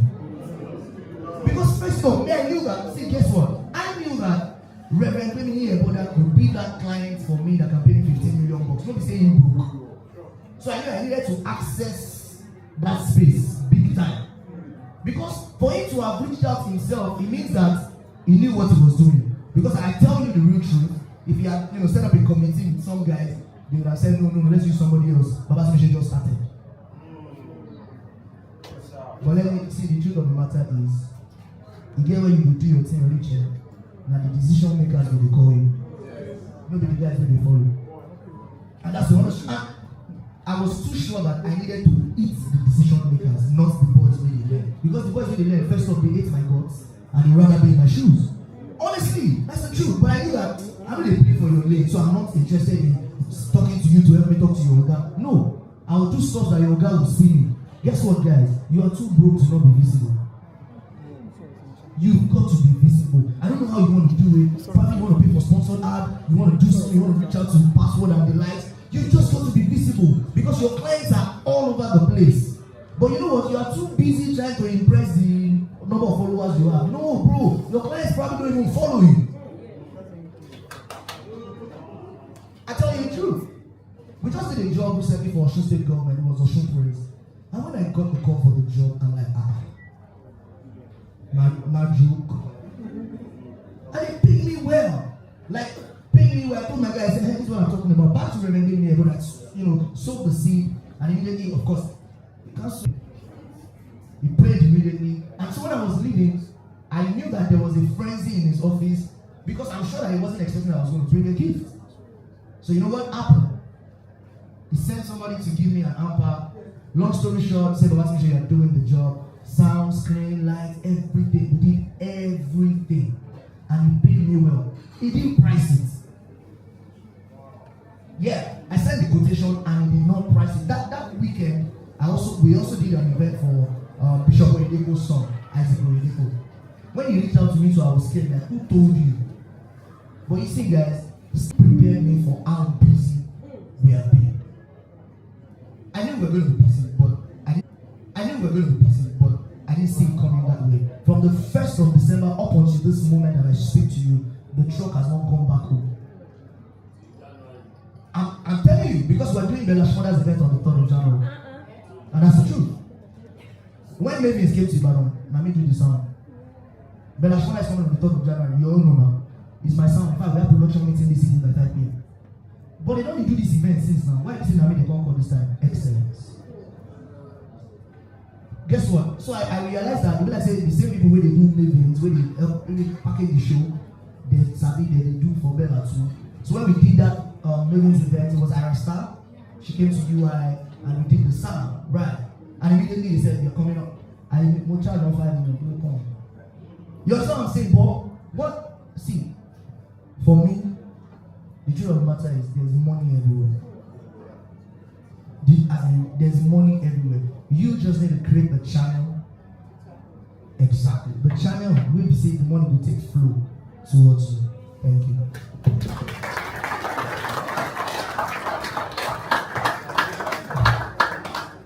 Wow. Okay, so these things are real life. They are not things from any book or any movie. That they are first-hand experience. Okay, now I'm going to add to what he said about a lot of things. I'm not just going to pick a particular direction, I'll just sequence it. Opportunity that makes preparation is the new form of Ogunwo, not success. Just imagine that you're already prepared. Like you are already prepared. And something else said, can you do this thing? Something that you're prepared for. So that is why you will see a Messi take a free kick. If he takes 3 out of Messi's maybe 10 free kick would probably like score. Because he has practiced it as in relentlessly. Do you understand? Now there's someone here who made 3 SC shooting stars very interesting to me. Idris Animasha. Now I tell you that it's not like I don't love 3SC, but it does not excite me to go and watch 3SC. 3SC, what do you do for them? But this guy actually made football in Ibadan look like you are watching Champions League. So even though this is not part of what we are doing, I'm just giving you your flowers because, at the end of the day, he didn't just start doing this. He's a social commentator for years. Now, I'm very sure that if they need to do anything sports commentary in Ibadan, they will reckon with him. Because he's prepared, don't worry. But what he said is not up to 1 year, and they called him for, and it's all the big money that is mentioned. This guy is so far. Yes, so Sabian, they wear this kind. Yes, but to the glory of God. Yes, now, see, I'm saying this so we can learn firsthand. Now, another thing is, please, he said something about the people that will pay you are not necessarily following you yet. But when they see the light shining on your head, they will regard you immediately. Now, I'm going to say this with another level of experience. In the last 365, like this year, I have had people who have paid me without long talk. The people that have paid me without a lot of negotiation are people that I don't know. The people that I know are the ones that will say, I do it John now, yes. Thank you. In your meaning now. Do you get? So I have had a lot of people like that they will just say, how much do you charge? Oh, I saw your page, I like your page, how much do you charge? I'll send them the green card and they will not even price it. And me, I will be feeling like, I never underpriced myself like this. I was expecting like a back and forth, like, can we pay? Because I've had a lot of can we pay? When I now see someone that will pay outright, I'll be like, are you sure you'll pay this money? Do you understand? So please, always be prepared. Always be prepared. Because the next opportunity that you will see will actually change your life. Okay? Now please, a resounding round of applause for Babatunde once again. Now, questions? Okay, I think Idris first before we go to this man said now panelists though. They will ask you the way you're asking people questions. They will ask you questions though. Okay, thank you. Good afternoon, everyone. I want to appreciate congratulations for the amazing speech that came in between. And it's quite important that we focus a lot more on excellence, just like you said. And from what my friend in the call said, it's not just one day that we came about what is revolutionizing sport media in the country. And the whole of the 3SC Fast TV thing came around March this year, and we're just having chats with some few young guys in the space, and I was telling them that there's nothing that anybody is doing in the NPFL that cannot get paid, right? And it is sad for somebody like me to think it's the Lagos guys that will start any movement. Then we have to like look for our guys on the streets, people from here. And I reached out to them. Let us come together, let us create a fans-driven platform. And today, we have a platform that I can categorically tell you that it is worth $10,000 today. That's the worth of that brand. But where I'm going to is the fact that there is a whole lot of opportunities around us. And every person who sees me on the street will not possibly identify me with shooting stars. But this is Idris that has volunteered and partnered with Jesse.ng, with Blinks as at 4 years ago, to doing a whole lot of sports events, to social change advocacy, to a whole lot of things. But I saw the gap. I discovered that there's something that can be done. And to the glory of God today, even the Remo Stars that people are always thinking that they have the best media have decided to start Remo Stars Fans TV, to Rangers TV, to Gateway TV. As a setters, it started from here. And that is where we are. Where I'm going to is the aspect of volunteering and partnership. I discovered that a whole lot of people in the space don't feel that they can partner, they can collaborate, they can volunteer, they can network. Today, there is a whole lot of untapped resources and there is money in there. Imagine if today I'm getting calls from about a tennis club that should come and help them to come and film their events. I'm getting calls from about a recreation club to come and film their event. We have young athletes at the stadium that trains every Saturday. Liberty Stadium is there. Adama Sengba Stadium is there, and you have everybody trying to be in events only, event content creation only. And you have a whole lot of these opportunities, and nobody is looking towards those things. Everybody cannot survive in the event industry. And I know how many years I've been in the event industry that I was always behind. I don't want people to see. And when the Blinks Award came, and I'm like, is anybody seeing what we've been doing from behind? So what I'm trying to say is that in the course of there is no money, there is no job, Ibadan is this, Ibadan is that, there is always an opportunity for everybody. So volunteer, network, collaborate. If you can do things for free, do it for free for a while, but let whatever it is that you're doing, let it be top notch. So thank you so much. So thank you very much.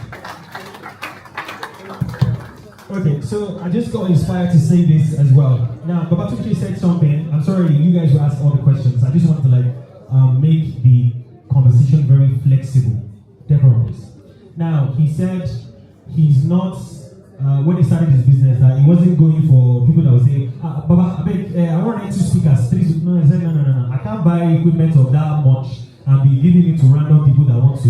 You understand? He had a target. Now, this might not work for every starter. Please note that. See, sorry, Cafe One, how much is bottled water here? How much? 500. Fantastic. Now, if you buy bottled water here, it's not the same if you go to Switch to buy bottled water. It's still the same bottled water.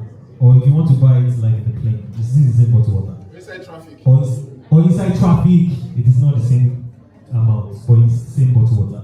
Now, what I'm saying is there are times where you need to change your consumers. And there are times where you need to start from a low-budget consumer. You need to know. It's the spirit of discernment. You need to know. So there are times where when you are charging people, for example, if I were to give, like maybe Yomi Casual this material to sew for me, you'll probably sew it for maybe 300,000. I'm just saying, random figure.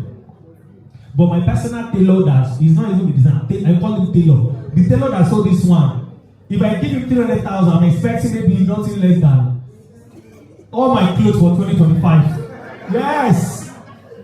And that's why I'm not joking with the guy. But don't get me wrong. One day I go reach, I will leave that tailor if you don't level up. Yes, if he doesn't level up, I'll leave him and go for an more expensive tailor. So what I'm saying is, it's a phase of life. You need to know when, you change your consumers, and you need to know when you start with a particular consumer regardless of the price. So don't shoot yourself and think that you are over expensive or you are under expensive, because that kills a lot of people. Yes. So a talent will just say, oh, this actually, I'm going to, the guy is done. Okay, I think he's still here. It's going to be any witness, Flow Boss. I had an event this year, and I was to host with another person. Now, this guy was more exposed than me. Yes, to be very honest, I will not lie for you now. He was more exposed than me in the sense that he has traveled like 4 different countries. Ghana and Nikomotilo. Now, I am better off than him on the job, but he has traveled more than me. So, automatically, when he was charging, he charged more than me. But I did the job well than him. Wait, I'm going to give you real life thing right now.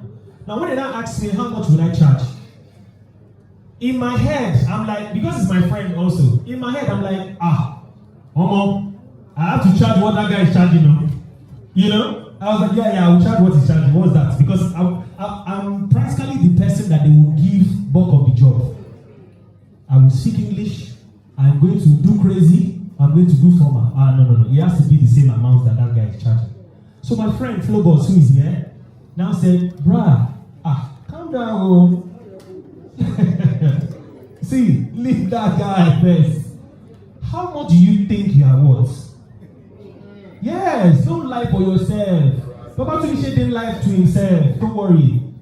I'm not saying that you should be like him, but learn from him. Don't lie. If your perfume is worth 8,000, after like maybe you make profits, sell it 8,000. Don't mind another person that will sell it 80,000 for the same perfume brand. Don't worry. He asked me an honest question: how much do you think I'm worth for this brand? If I have to, everything I have to do, if I saw it in, like, how much do you think? And I like reflected on it, like, that's true. And I reflected and I told them that this is the money I want to collect. They didn't. The funny thing is, they didn't even like negotiate anything. They just said okay, and they paid. But I am very sure in their heart of my heart that guy collected more than me. But I did but I did more job. Now, 2025, if I have to travel like 7 countries, don't worry. If they call us for the same events, I will tell them that sorry, your point is super. I don't collect that money that I collected last year. Yes, it's going to be a new conversation. So please, a round of applause for Baba Tumishe and of course all the speakers. Now let's have your questions. Okay. Yeah, good afternoon. Baba Tumishe, I don't know why I'm laughing. Good afternoon, ladies and gentlemen. So actually, you took most of my questions out of my mouth. So what I want to ask, I want to ask a general question, and I want to be very emphatic because there was a time Pastor was speaking, I was actually boiling.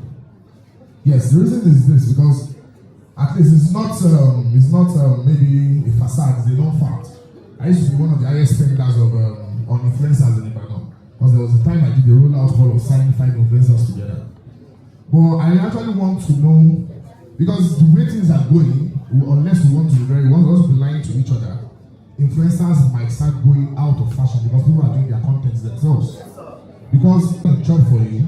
Because as you mentioned, I won't mention names. So I have to let me mention the good ones. I have something like password. I use password first. So if you look at it, I call password later on because password gave me a conversion. And I think these influencers don't understand These influencers don't understand what service is called. And secondly, no matter what I've seen in the catering business, this is with every fact and every truth, my biggest job last year was getting complaints on Unriddle 6. Yes, it was true business in the packaging. So before my question, let me explain where I'm going to, what service is. I was sitting close to him, so I think the person that was supposed to come, I should sit there and say it's not now. Okay, alright. Okay, don't just ask my question. Okay. So the question is, when do you actually draw the line between overblowing your trumpet and feeling like, no, you've arrived? I understand, okay, you want to, build a brand and form a facade, okay, and this. Imagine someone that I'm calling to say, okay, come and help me run Instagram ad, just like 10 seconds, drop. You're telling me call my PA and I'm calling the PA. The PA is putting me on hold for like hours. So I don't know, is that branding also like you, Baba Tumishe, have said? Is that branding also, or is that knowing that, okay, this is what you are worth? Please. Okay, so I have something to say, but let this panelists, I should. Ladies first. Okay. Should I open it? No, you can start it. I should start. Okay, now I'm going to say this as a real life experience. What you asked is very, very valid. Very valid. Now, I do not reside in Ibadan anymore. Good question. Because I realized that when some of the consumers, see, this is, I will not mention names, but this is actual facts. You see, the people that have seen you finish in this Ibadan cannot pay your money. Yes, don't worry. Especially when they monitored your growth over time. Thank you. Maybe they don't know where you live, but they will not be able to afford. Not like they can afford it, but mentally they will be like, why should I pay? Thank you. Now, coming for this event, coming from Lagos, coming for this event, if I wanted to charge to host this event, I know a particular fee that I will charge. No, wait, now, calm down. That's where I'm going. So if I wanted to charge for this particular event, I know how much I will charge. But there are some people in your corner. Don't give it to PAO. Don't give it to manager. You will pick the call yourself. Don't worry. See what he said, I'm doing it next year. He's already in motion. I'm having a manager, a PA. Those people are my friends. They will just pick the call and say, hello, you are on to the Edupol company. How can we help you? When you are hearing we, you will not want to give me 100,000. Because how many people do I want to feed with 100,000? Do you get it? So the packaging is good. That's why I said discernment is key. For you to know the people that you do that for and the people that you will not do that for. Blinks will call me anytime. Unless I'm not in the country, I will come through. Honorable Akishete will call me anytime. Unless I have engagement already, I will come through. Password will call me anytime. And these are not because I'm just mentioning, I'm seeing them now. I have benefited from these people. So it is just natural order to do it. While you are now doing this, please take note that there are some vultures that are at the background. They are ready to milk that opportunity and misuse it. So there are times where you will know as a person. See, the honest thing is, the best advice that we give other people that we don't take, we know the truth. Yes. You know, deep inside, you know. If they are calling Babatunde to come and, give a production or a sound to maybe a stadium, he will probably first be jets like, stadium. But it doesn't mean that he will not do it, Abi. He will do it. Probably will get more hands and all that. You understand? So, first thing is to know your capacity. Know what you can charge at a particular time. Because see, the charges would definitely, it will change. What you charged last month might not be what you charge this month. The realities are changing. Fuel is crazy. You will need to check, okay, if I have to come from Lagos to Ibadan, and probably I don't have where to stay, I have to stay in a hotel, I have to eat, comfortability of moving around in Ibadan, and they want to give you like 50,000. You run at loss now. Yes. From Challenge to Lagos is like 7K car. Coming back is 7K, 40,000.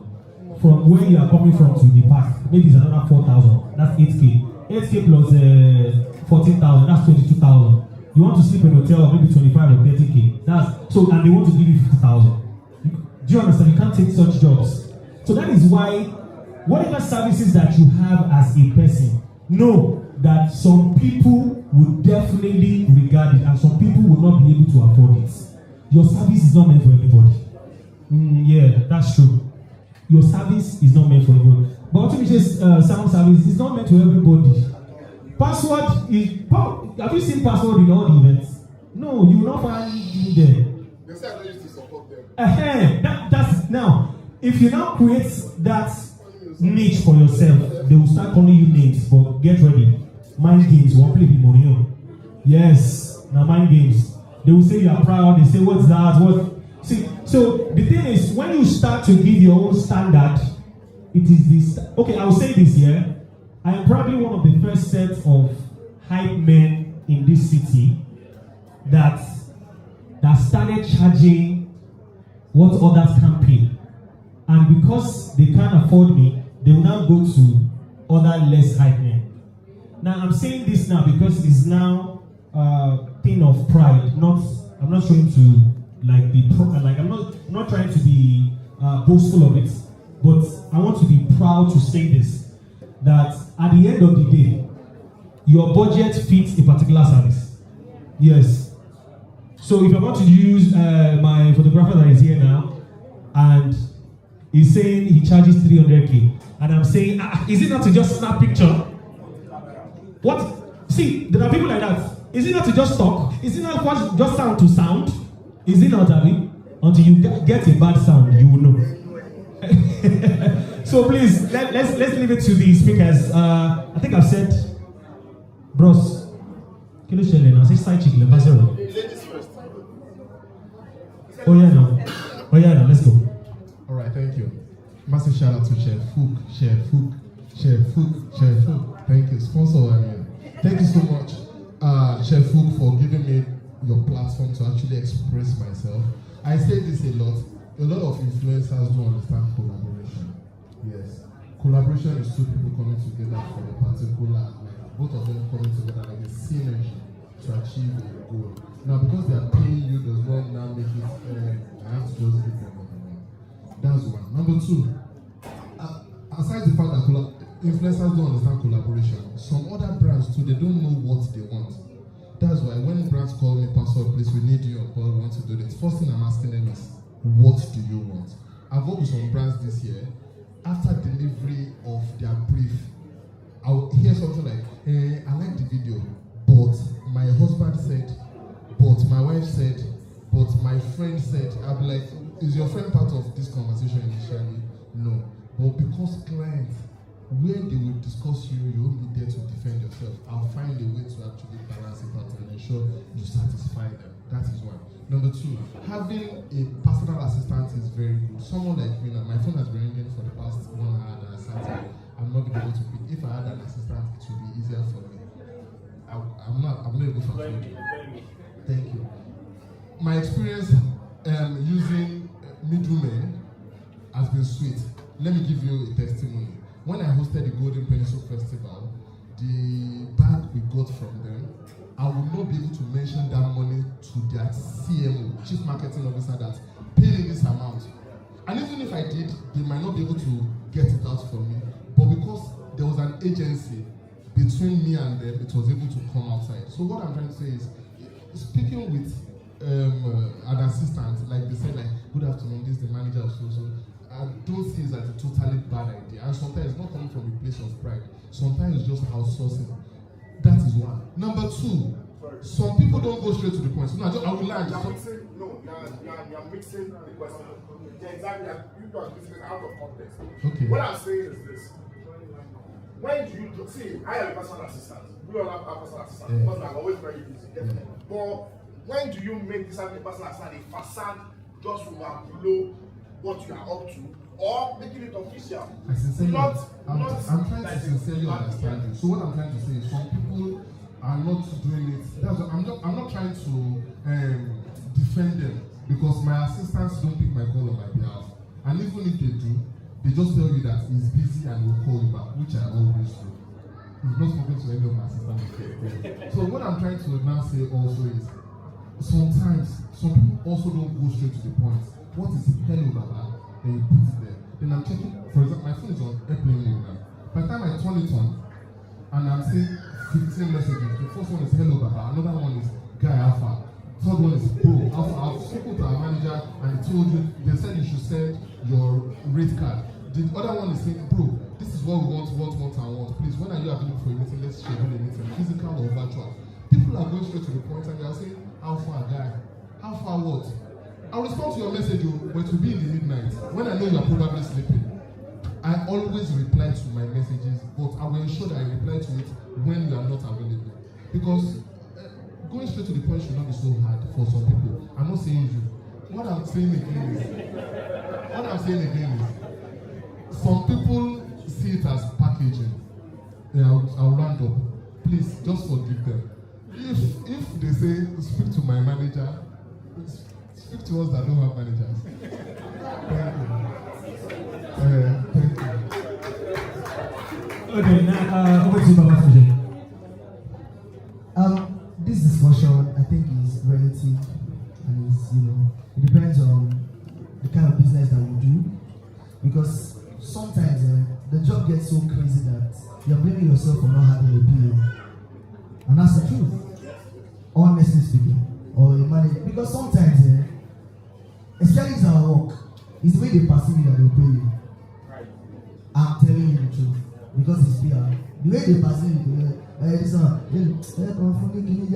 some people they will just be fighting for you. I know you can't pay him that small, you have to pay him this. Nobody say there's a you, but just because of that knowledge of you that they have. So please do what works for you. Just like what Jeffuk said, don't go and be overplaying your trumpet and you start to lose all the jobs that should come your way. I mean, tell yourself the truth. I used to say something to some of the guys around me. Only to everybody, like, matter lie. I mean, that's the honest truth. Only to everybody, everybody, it's okay, we'll buy your eton. But at least when you get to your room, you know you have deceived us. But now you go still suffer and now you go bear the consequence. You understand? Maybe what you should be charging is actually 300k and you're charging 2 million. And 6 months you have not done 1 gig. Oh, just so tough for that. I mean, very simple. I remember when I was going to tweak up what I charged to sing at parties. So first off, I told myself, when we go to sing at parties, what is actually the value that we deliver? Is it just singing? Singing is everywhere. I'm telling you the truth. Anybody can sing actually. We all sing. And that's the truth. But the difference between you and the guy that they pay millions is that guy ought to understand some things that you do not understand. Right? So back to when I decided to tweak up what I charge to sing at parties. I realized I've been charging nonsense, honestly speaking. So I said, okay, I decided to do a research. The first 3 major bands, for me, my own opinion, I decided to look for the best live bands in Nigeria right now. So I won't mention them. So I did my research. I narrowed it down to 3. So I'm like, okay, I need to find their rate cards. I look for their rate card. I'm like, wow, are you for real? This is what you guys charge.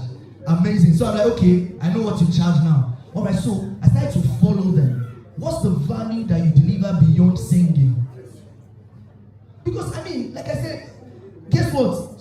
Some choristers can sing better than you live band. I'm telling you the truth. But what makes the client say, it is SB I want, and not my church choir? Have you even seen things like this? When they want to do Thanksgiving, that big men will not be there, they will call church people. But when party, that big man will be there, they'll go and look for that guy that is outside. That secular guy that is outside. This discussion is for another time. Because it's Alawa. I mean, I'm telling you the truth, and it's not their fault. Guess what? Okay, so somebody said to me one day that we don't really they see you for some parties. I said, Baba, the party where they invite me, they know they call you. Emotion and damage. And the guy went quiet. I mean, because see, a lot of people will just come and say nonsense. He just wants to talk. I mean, do you understand? And I told him straight up. I said, Baba, the party where they invite me, they know they call you. I'm telling you the truth. The guy went quiet. And I'm telling him, see, guys, the truth is this. After all my research, rate card this one, rate card that one, so I jacked up my price for events. I was scared. I jacked it up, and somebody in this same city reached out. We have a party, So I'm like, make a sample now. I'm serious, but I was scared. Thank you, sir. I said, make a sample now. Baba, I sent my record. The person no price, and he said, account number, money here. I said, no, baby, money more. See me over. I mean, straight up, the person paid. I'm like, jeez. And can I shock you? At that made more money than we were paid. Get out. Do you understand? Now, so I started to ask myself, first off, you say reason now. Any clients will go pay that kind of amount, who be their friends? Who be their friend? I mean, people were first time. I've never made millions singing while at a party. They only joke the bundle. Even when I was scared, we say yes, you remember our party, right? It's not my fault, it was where I was coming from. So now it's now a norm. I'm like, let's me say, the Baba Yetima, I can recommend. Give all of them a resounding round of applause. Okay, now before we have, one question, Abi. Right, I thought you alone. Mike, I put you. Time is ticking. Yeah, good afternoon, everyone. My name is Leah. I would like to say something about myself so that you understand my question. I'm a photographer. So definitely you will know how much I've been suffering.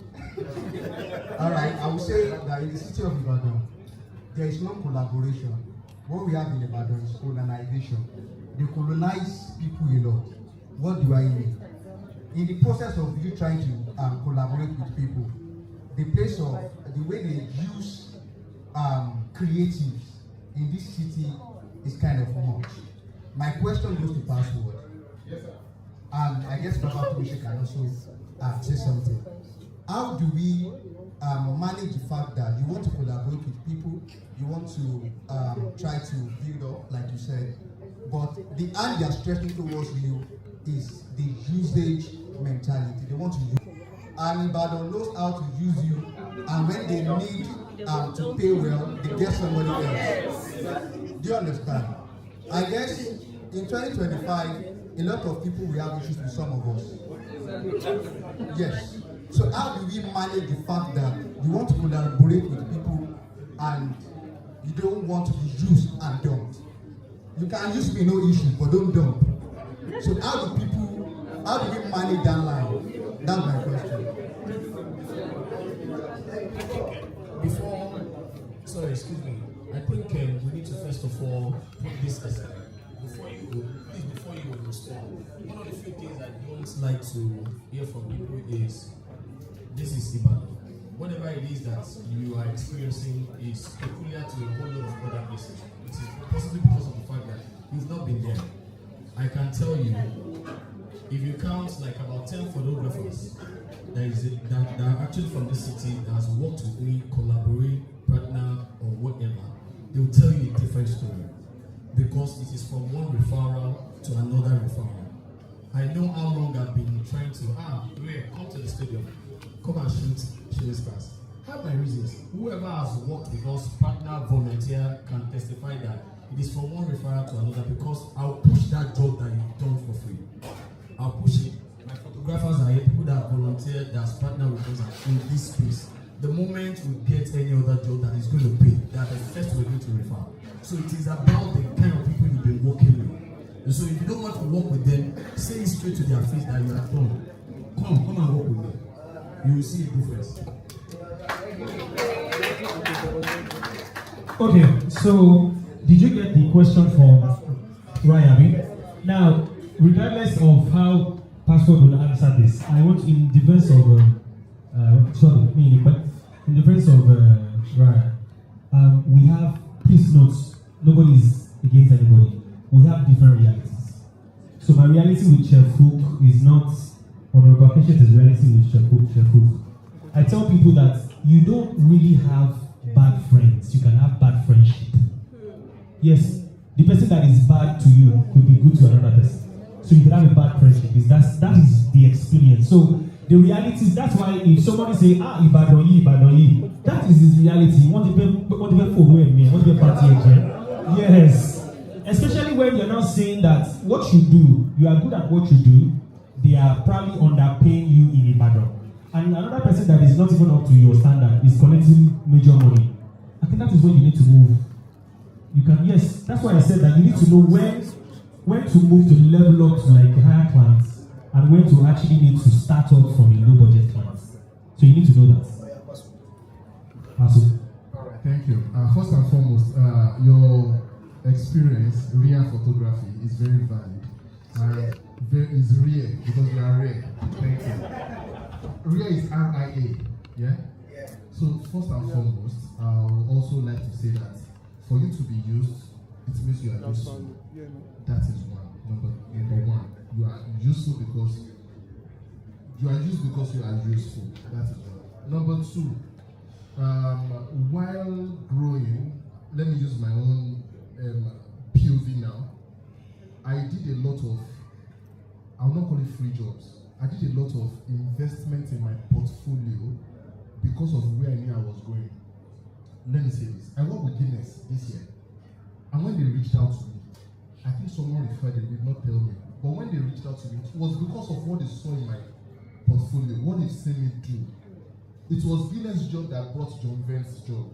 So what I'm saying is, there are some jobs that you are doing, you are thinking you are being used, but people are watching you. I can assure you that one. No matter every other thing that happens, one thing is certain, people are watching. Now, the people who are actually going to pay you back in terms of the big bags, in terms of the things you want, are not those people who are using you. Don't worry, you keep posting, you keep investing your portfolio. Someone reached out to me last month, November, and he said, Pastor, Joe, you might share red carpet too. I love hosting red carpet. I love someone like you. We can even work together. I have an event. You can open up with your voice. Hi everyone, welcome to Unriddle 7. I will come. Let's work together. However, to secure payments for you, you need to send me some samples of your job so I can show the client so that when I'm negotiating my pay, I'm able to secure yours too. And he said, actually, we need our videos here. He said he does not have them on his page. No problem, send them to me, my dear. Maybe tomorrow you will send it. What I'm saying is, sometimes people need to see what you're doing. And you think, it also depends on what you also want.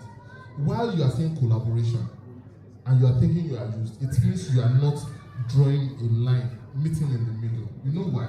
You should always meet in the middle because it's always sweet in the middle. You should meet. So what I'm saying is, while you are trying to give them value, ensure that one way or another, you also negotiate value for yourselves. And value does not necessarily mean money. Trust me. Last year, Unriddle 6 was the first time I will be having a one-on-one conversation with Shefu. First time, I've always seen it from afar. The first time I'm seeing it at Shefu last year. And before last year and this year, we've done payments over $1 million in payments to me. Do you understand what I'm saying? In different ways. And like he said, I delivered. The first time we did a video was just one video. And he said he wants to give me a retainer. He's one of my few clients that actually giving me retainers. What I mean by retainer is you do one video for them and then now say, no, we don't want one video anymore. We want to do 3 months. Do you know what that means? So what I'm saying is if a video is in hundreds of thousands, then 3 months videos. So what I'm saying is the first video was even free. see what I'm saying? The first video was, hello password, how far? Where do you stay? I said Akobs. Where is Akobs? Okay, send your delivery address and your phone number. And I sent it to them and they sent the package to me. Sincerely, I'll say this for the first time. That video was not convenient for me. Because if you watch that video, I posted a blooper. That video was not convenient for me. As a family man, it means when they've made food at home, I have to stressfully make a video. I made the video and I posted it as if I was paid to do that. And that's what most creators fail to do. They fail because, Honorable Chef, call me. But not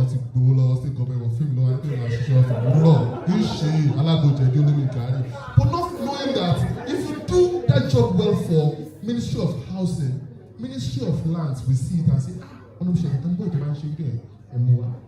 Ministry of Education will say, Ejo, I want to make a in December. And that is how you get network. There is no place I go that I don't exchange contacts. It's either I collect your phone number or you collect my own. And that phone number that I'm giving you, if you remove the first 0, that's my OP. You know why? OP, not pay go. So it is your personal interest that this content I want to do for these people. Let me give you an instance. Sorry, I'm taking your time. Sorry. Let me give you this last one before I round up. As a photographer, if you shoot at events, let me give you one tip. If you shoot at events like this, assuming that I'm a volunteer photographer for this event, I'll shoot Chef Hook. I'll shoot this my sister here, shoot everybody. Now I'll collect their Instagram. I'll not send them everybody their pictures. See Akintola links. Whether you send him PDF, Google Drive link, it no matter. He might not even remember to send it to them, but I will take my time to send everybody. If I was a photographer, everybody their pictures. Chef Hook cannot have a picture of himself sitting down without having a photographer to snap it. But you will be grateful that you took a picture of him. Now, if he posts that picture, this person posts that picture, this person posts that picture, one way or another, you are over there. Now, when sending that picture to them, they might be kind enough to tag you that picture by real photography. One way or another, you are already there. And that one thing you people do also is you put watermark. What is your signature? If you are getting there little by little. If you work for 10 people and 10 people are ungrateful, the problem is likely not them, it's you. You cannot support 10 people and 10 people are not supporting you. You are not getting at least 4 people to support you. I started event calendar 2 years ago. Event calendar every month, and I have close to at least 50 events every month. I painstakingly document event, date, time, event, tickets, and people enter my DM, password, kilo kosori calendar, event 2,000, 3,000, event 50, and I've already posted. Bro, no good afternoon, no how are you, nothing. Someone's event is in 2 days and you're telling me to come and introduce you to sponsors. I'm asking you, how many people have you supported in the past 7 months? You are telling me no. Okay, bring your proposal. AI, you now go to ChatGPT to collect proposal. How does that work? And I'm not telling you that starting from January 2025, if you have an event coming by March, starting from January, make it personal that I'm going to support people. You don't even need to know how to drive a car. Just tell a people, share the event in February.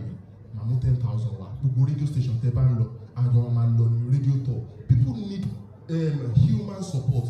And you cannot support 10 people. I'm sincere on this one. If you support 10 people in this city or anywhere in the world, sincere support will know what you support, because I know eye service. If you do eye service for me, I will give it to you back in multiple folds. What I'm saying is, if you support people sincerely support people, I'm saying 10 people now, will you see 3 people that will support you back in multiple folds? So just give your own. And most times it's not people that you support that will even support you back. Sometimes you better actually call as my car, because I want them to help go on, they help me father. So I want to help me go, they help me. So I'm gonna pass it down the ladder and I do my manager around. So yeah, Ria on top. So I live for you. Thank you so much. Thank you. And you say I'm not funny again. Funny small. Thank you so much. Now, you will see that some of the things that he has said, it's organic reach. When you sow, most times, if you know within that place you believe, but still do it regardless. You understand? So I used to say this, that having like first-hand knowledge of spirit of discernment, sometimes some of us do not know the people you are supposed to be doing free jobs for. Yes. Sometimes we do not know. So I can understand your frustration with free job. But I don't want this if I don't do free job. Would it be better? Yes, now. So, but you just naturally, like I said, you just naturally know. And there are times where some jobs will come. Okay, for example, I've not worked with Chef Hook before. I'm probably thinking, this is going to be the first time we'll be seeing me hold the mic in a formal setting. But I've been doing this for not recently. So, having done this today, I don't expect him not to call me for Alpha Edwin. I want to do another launch of my outfits at so place. Can you come? How did you know? I'm just saying. It's coming soon. Abi? So, I'm not expecting you to give another person. So maybe worst case scenario, even if he has options, he will still reach out to me to gauge. So how much you charge? Officially giving me. A round of applause for Shafi.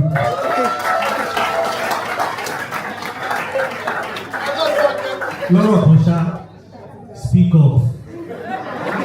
Yes, he speak up. Anywhere that is doing you, speak up. Thank you. Now, ladies and gentlemen, I would like to. Okay, there's a question. Right. Please, just 30 seconds. Right. In a situation where you have a client, he has done business in millions with you, but just started owing and refusing to pay. all of a sudden. What do you do? What do you do in that position? Alright. See, the truth is, it happens. And that's the honest truth.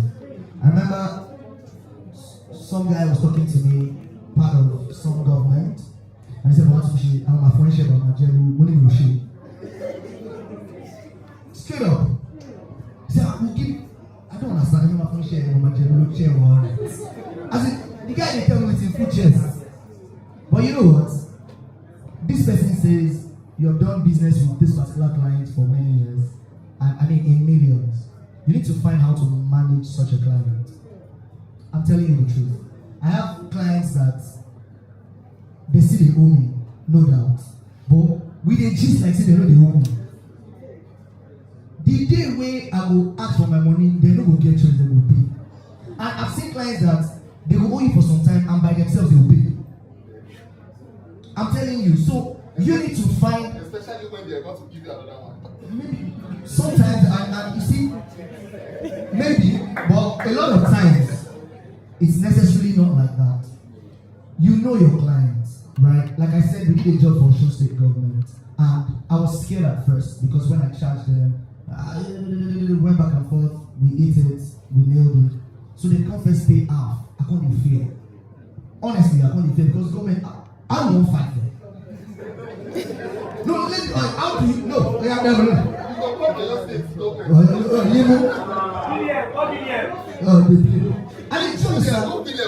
I'm like, how do I fight? But you know what? So my contact person, I owe the guy well. I owe him himself. Do you understand? I owe the guy well. As I owe him well, we dey gist every day. I said, Baba, what do you think? I think someone will do the stage like this, and they gist with the guy. So guess what? By himself, he started to tell me the things they will speak about in their meetings. He started to give me expo by himself. So guess what? The day when we go execute the events, they never pay me balance. The fear was increasing, and we needed to stop.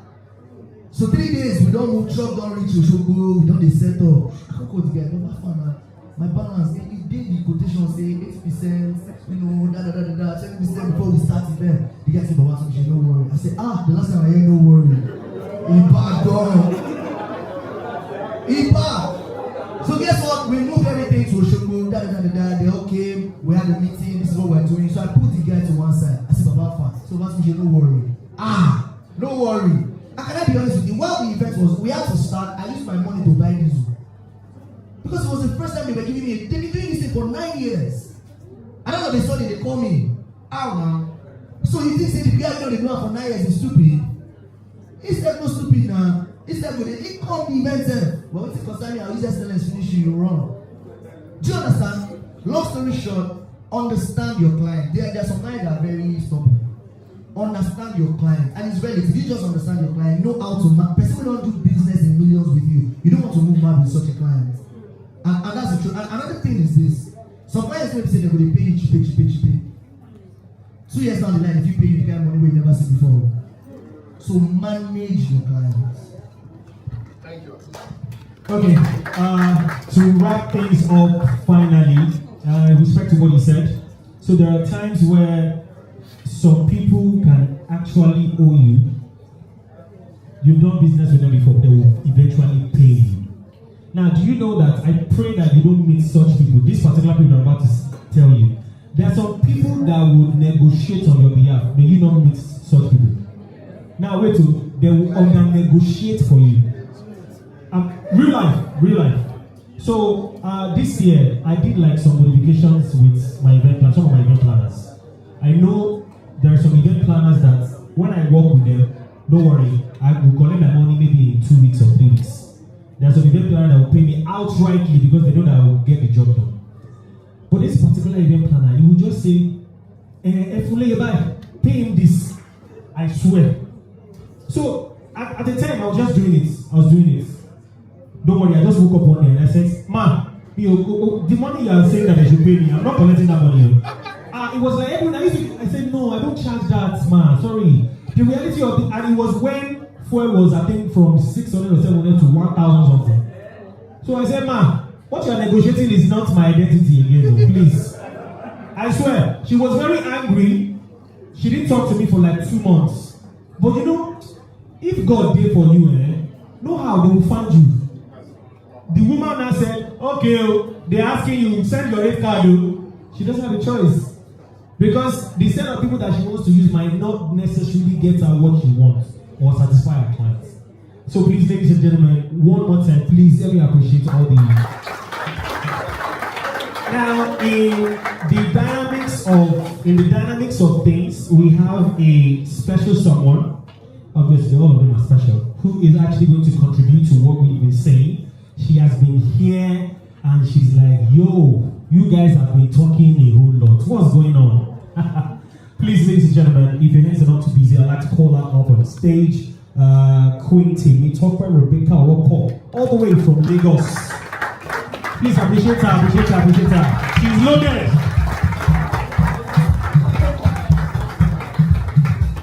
Good day, everyone. I'll acknowledge my daddies on seats and all that protocols duly observed. Time is money, actually, so I'll make it very simple. I was given 5 minutes, but I think I can roll in 2 minutes. It's already 2 o'clock because I want the other speakers to also have their time. So I'll just quickly talk about a few things. You guys have said a lot. When she took the mic, as if she was talking from my mind about designs and all of that, and what I'm putting on, so things like that. So I love what she said. I'll just recap that. You know, you can do some special things, signature things. You don't need to flow with what is going on or what is trending. And I'll move to my organ at the top there. No, use that. Don't dodge. So I have something I just want to quickly ask. Is it okay as a content creator to put your price tag online? What's your take? It's not your question. I'm just trying to. All right. So about that, Putting your price online is not so advisable, and it's due to so many factors. In fact, in the past 1 month or 2 months, I don't send rate cards, except there's been multiple back and forth, alpha, and I see that this one, enjoy your temple, but there are some people that it's not as if I'm trying to say rate cards are for lesser clients and big people, then just tell them, oh, you pay so amount, but it's because of the dynamics of the job. Someone like me, my service is not a one box fits all. Sometimes my production process per client matters and they differ. So I will not say the rate I'm charging a particular person is what I will charge the other person. Sometimes the brief will also not allow me to do that. So that's why I want to tell them that this is how much I'm doing. You start realizing that you start putting add-ons. You start putting add-ons like sandwich and toppings. That's right. I asked this question because while I was at the back, I had some people and talking about something like that, and we didn't mention anything about price and putting your price. Now we have been talking about money, is mentioning millions, you're mentioning. Do you understand? So I believe the person grabbed that now. So like I said, what I'm here to do is just to do a quick wrap up of what you guys have said. He said a lot of things to my organ, so I'll just brief it up. He said diversify, which yes, I want us to learn something. We are entering into 2025. You still have 20-something hours to look at yourself again. Don't just come for Unriddle 7 and say, okay, I think I go there, let me take pictures, I register online, because some people are fond of that. I had an event, 600 people registered, and 303 was able to make it to the venue. So look at it, just like half of it. It's a free event, yeah? It's a free event for ushers, actually. So I want us to take something home today. They have been talking, and they'll be like, this talk is much. Please, diversify, like they said. And negative post, he said something about negative posts. Yes, it's good, but don't let us really put much on that, because Nigerians want to see this one has divorced that one, this one. Do you understand? But from the aspect where he's talking from, you know what it means, because it sounds a little bit somehow in the air like negative posts, but we'll still need to talk more and more about this while we wait for Unriddle 8, and I'd love to see everybody there. I'm not posting because it's not fine. Please, it's affecting me too. So I'm here to share a little bit of my story. So I wrote down something. I said from 2025, I want to be coming out more. And truly, I did a shoot 3 days ago, and I didn't like how my scarf turned out. But when I look at the stress to go inside Makoko, you'll be looking at Makoko now. By the way, my husband is a king of Iwaya Yaba.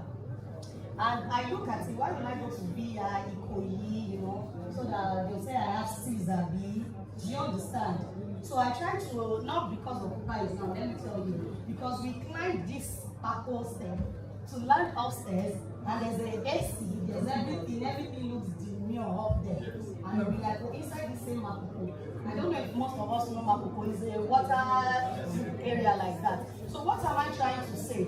They will still contact you, they will locate you. And I will jump from there to that free event, they are using me.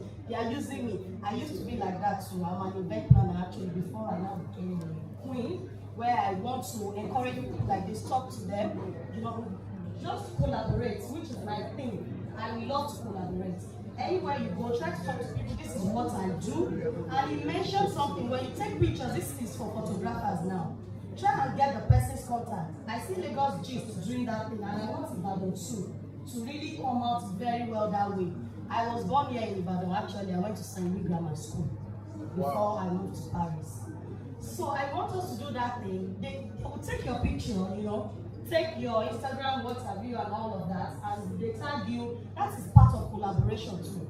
It's not by exchanging numbers alone. It could just be that small service. There was somebody that took my picture, and the next thing is asking me, oh, your page now, I gave you. I'll give you my number. Per shot is 1,500. I'm like, I lost interest totally. But I would have wanted to give you something to encourage you. If maybe you had sent those things, I've seen everything. At times, don't let us push that money forward. Like they said, Ibadan, they have tagged us in a way like, Ibadan, like anything Ibadan. And I'll push this now too. As we are seated, I know we all have Instagram, Facebook, and what have you. I would love that we hashtag.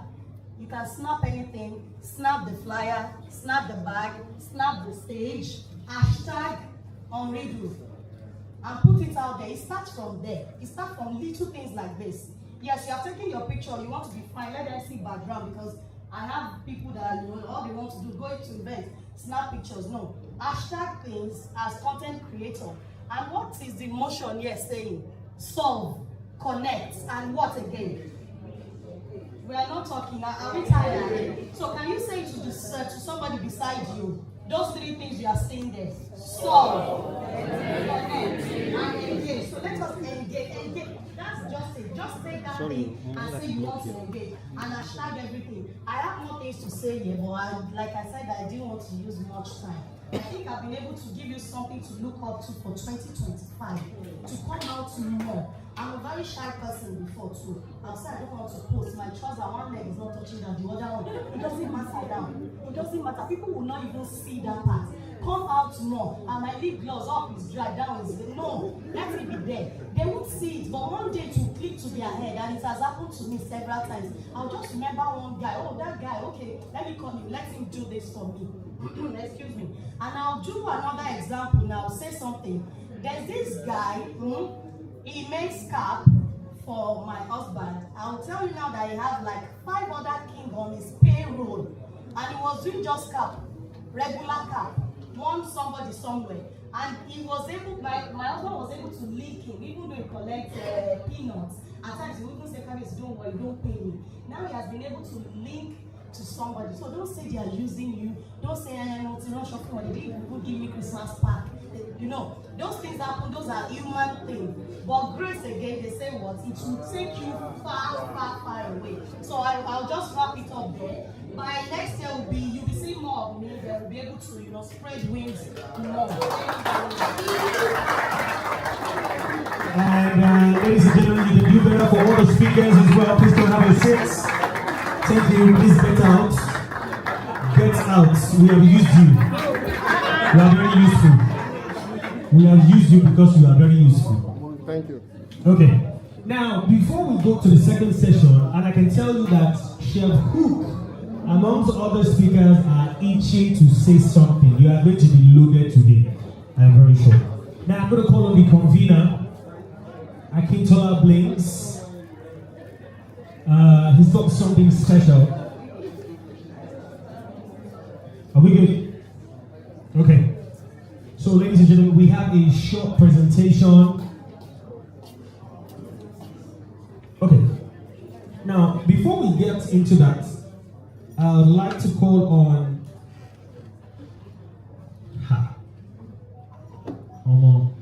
I don't like this one. Yeah, for me, profile is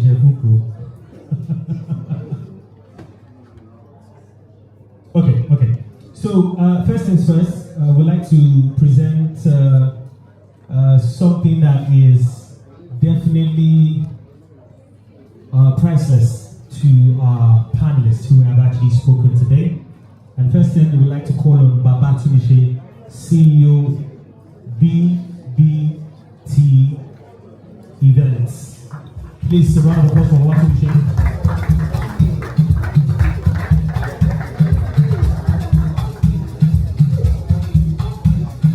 A man of wisdom. Jesus man.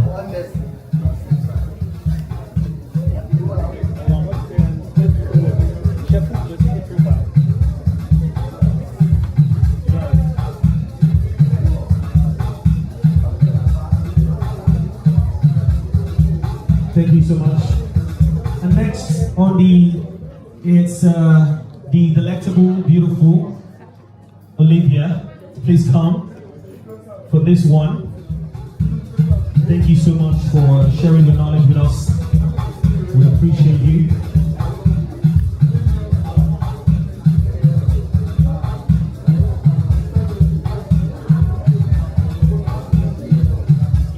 Thank you. Now, this guy has made maybe not so much money, but he has made money on YouTube, amongst other places. He has made money off your book too. He said this by himself, Abby. Ladies and gentlemen, give it up for Password.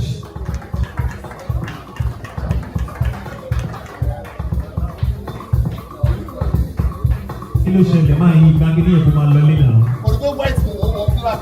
I mean, the angel.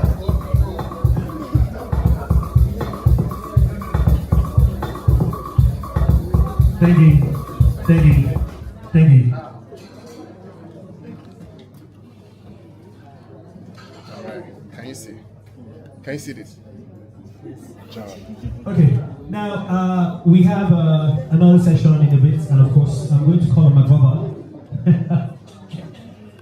This guy is probably you've probably seen at elite events, campus raves, amongst other raves in the city, and he also doubles as a lifestyle person. So please, as you've been clapping before, like I said, please, you will not be tired. Please put your hands together for. I'm not that person, but yes, let's start. Good afternoon, everyone. Please, I would like us to be a bit engaging for this session because I want it to be a conversation. Can we have one house, please?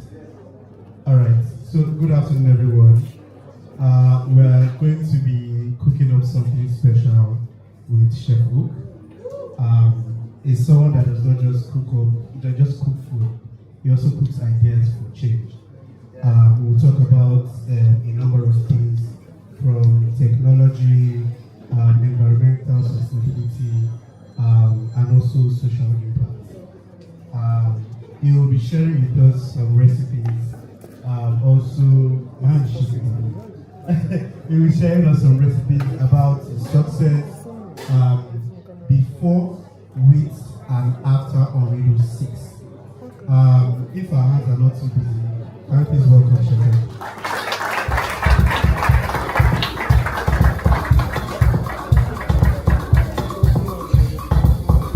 All right, thank you.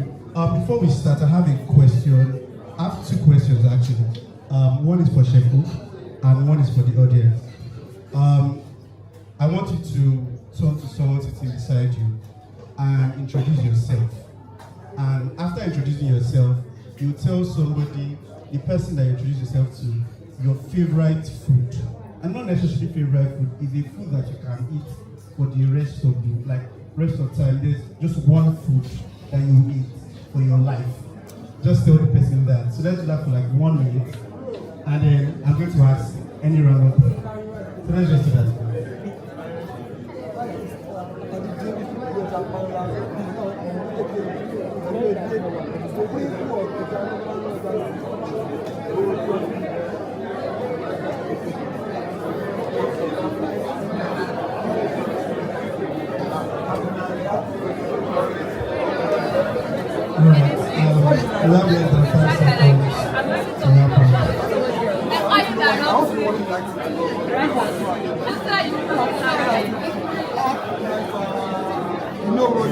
No boy.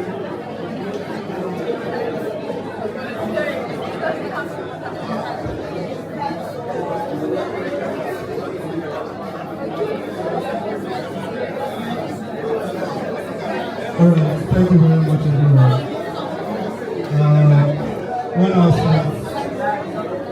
One house, thank you. Alright, so I'm going to walk to the audience. I'm asking 3 random people, but instead of choosing, I want someone to volunteer first. Anyone? Volunteer, right? To tell us what you heard from your neighbor. Any volunteer before I pick? Volunteer. Alright, so.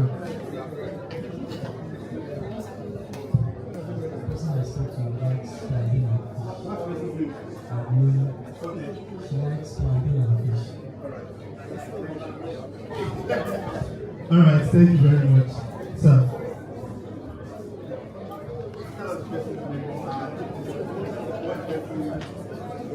Okay, so we're coming on Mara, she loves it, and she loves it white rice and sauce. So checkbook, white rice and sauce. Thank you very much. So happy. One more person and then we'll just start the conversation.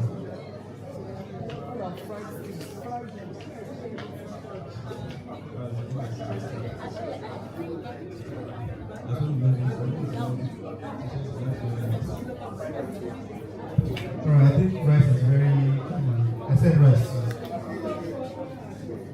Alright, the question for Shaku. If you were to create one technological piece for the kitchen that has not been created before, when you know that it's going to be very, very functional for chefs, what would it be? Yeah, I think that would be a soup maker. Alright, the reason why I asked us to perform this activity is because of 2 things. The first thing is, I believe that events like this is very important for you to network. And the easiest way to network with people, because I'm a very shy person, is when they bring up this task. And that way, knowing that I've asked one person, what's your name, by force, they did not ask, normally I would not do it. But this activity has actually helped me to actually have conversations. And I believe that as you've known that Sylvester likes, rice, she also likes, white rice and sauce. It's easier to just walk up and just start a conversation. So I think this will be a very good opportunity for us after this conversation to start more conversations with people. So we're going to get right into the conversation with Shefu and learn a few things from the experience. Thank you guys. Alright. Good afternoon, Shefu.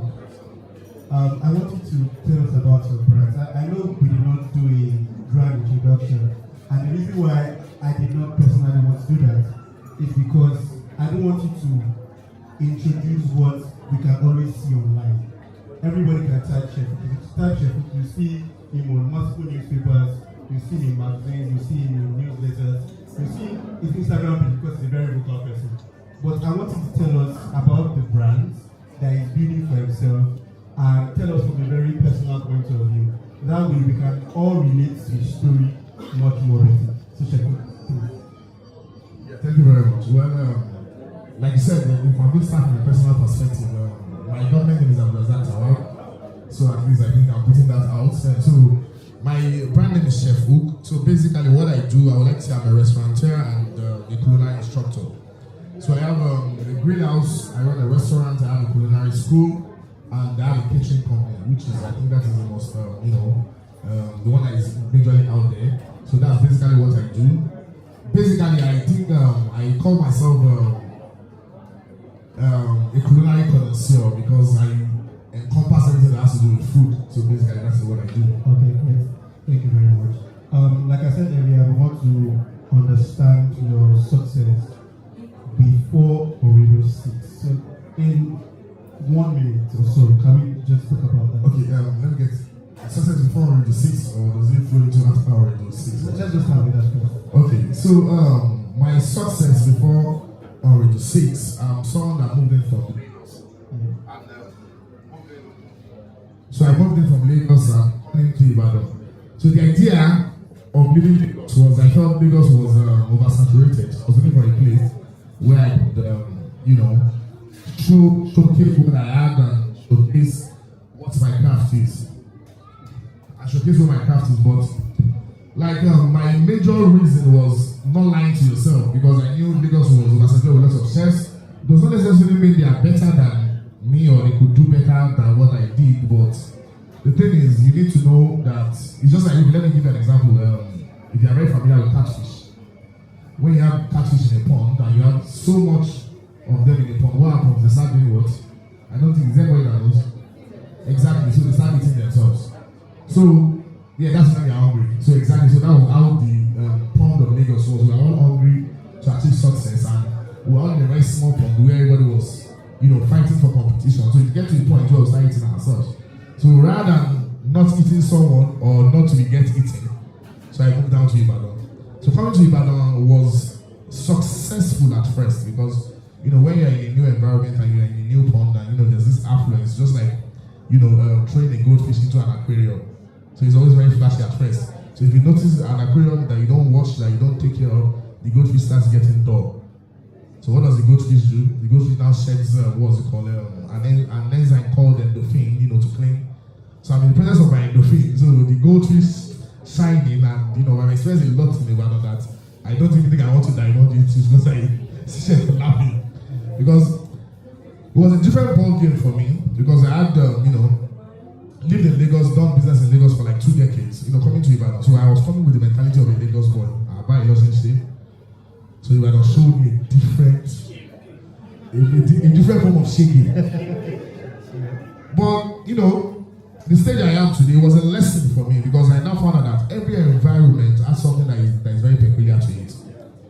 And I'm sorry to say, which is something I want to discuss later on, and I want to make emphasis on what Blings did, that I think Ibadan is here to understand the word service. Yes, it is. There's nothing anybody wants to say, there's nothing anybody wants to convince me because I'm a living and practical example. Because I came. Let me even start. Since we are discussing tech, let's take content creators in Ibadan and content creators in Lagos. Sorry, before we go down there, I know you have a lot of things to say, and if we allow you to say that, we're going to leap into multiple conversations about this. Very nice that you're telling us about the brands. You roughly mentioned 4 brands. Yes. When I checked them, I saw 6 actually. Yes. I saw when you were doing Tawabook, and there's also a farm.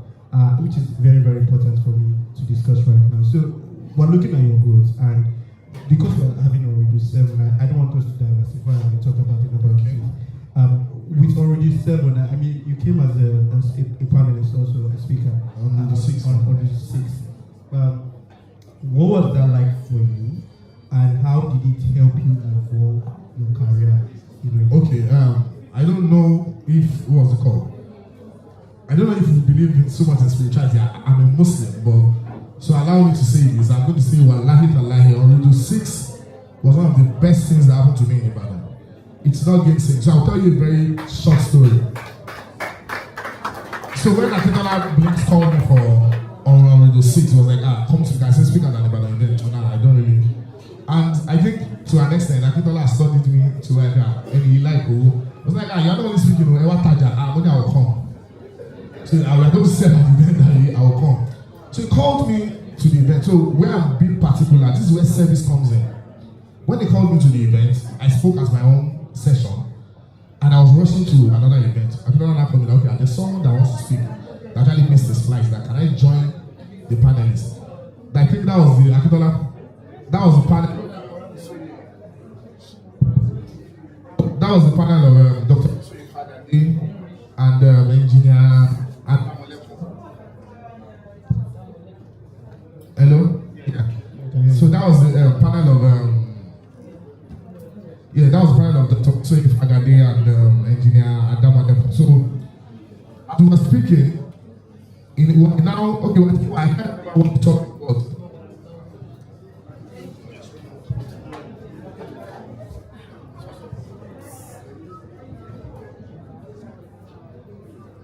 So I think it was the so we were speaking about how to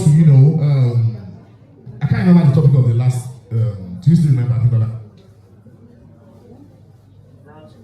exactly brands to vouch for. So everybody was speaking about their brand. So I made a mention of the fact that my brand is just a baby brand that I'm just trying to practicalize with. So at the point we started speaking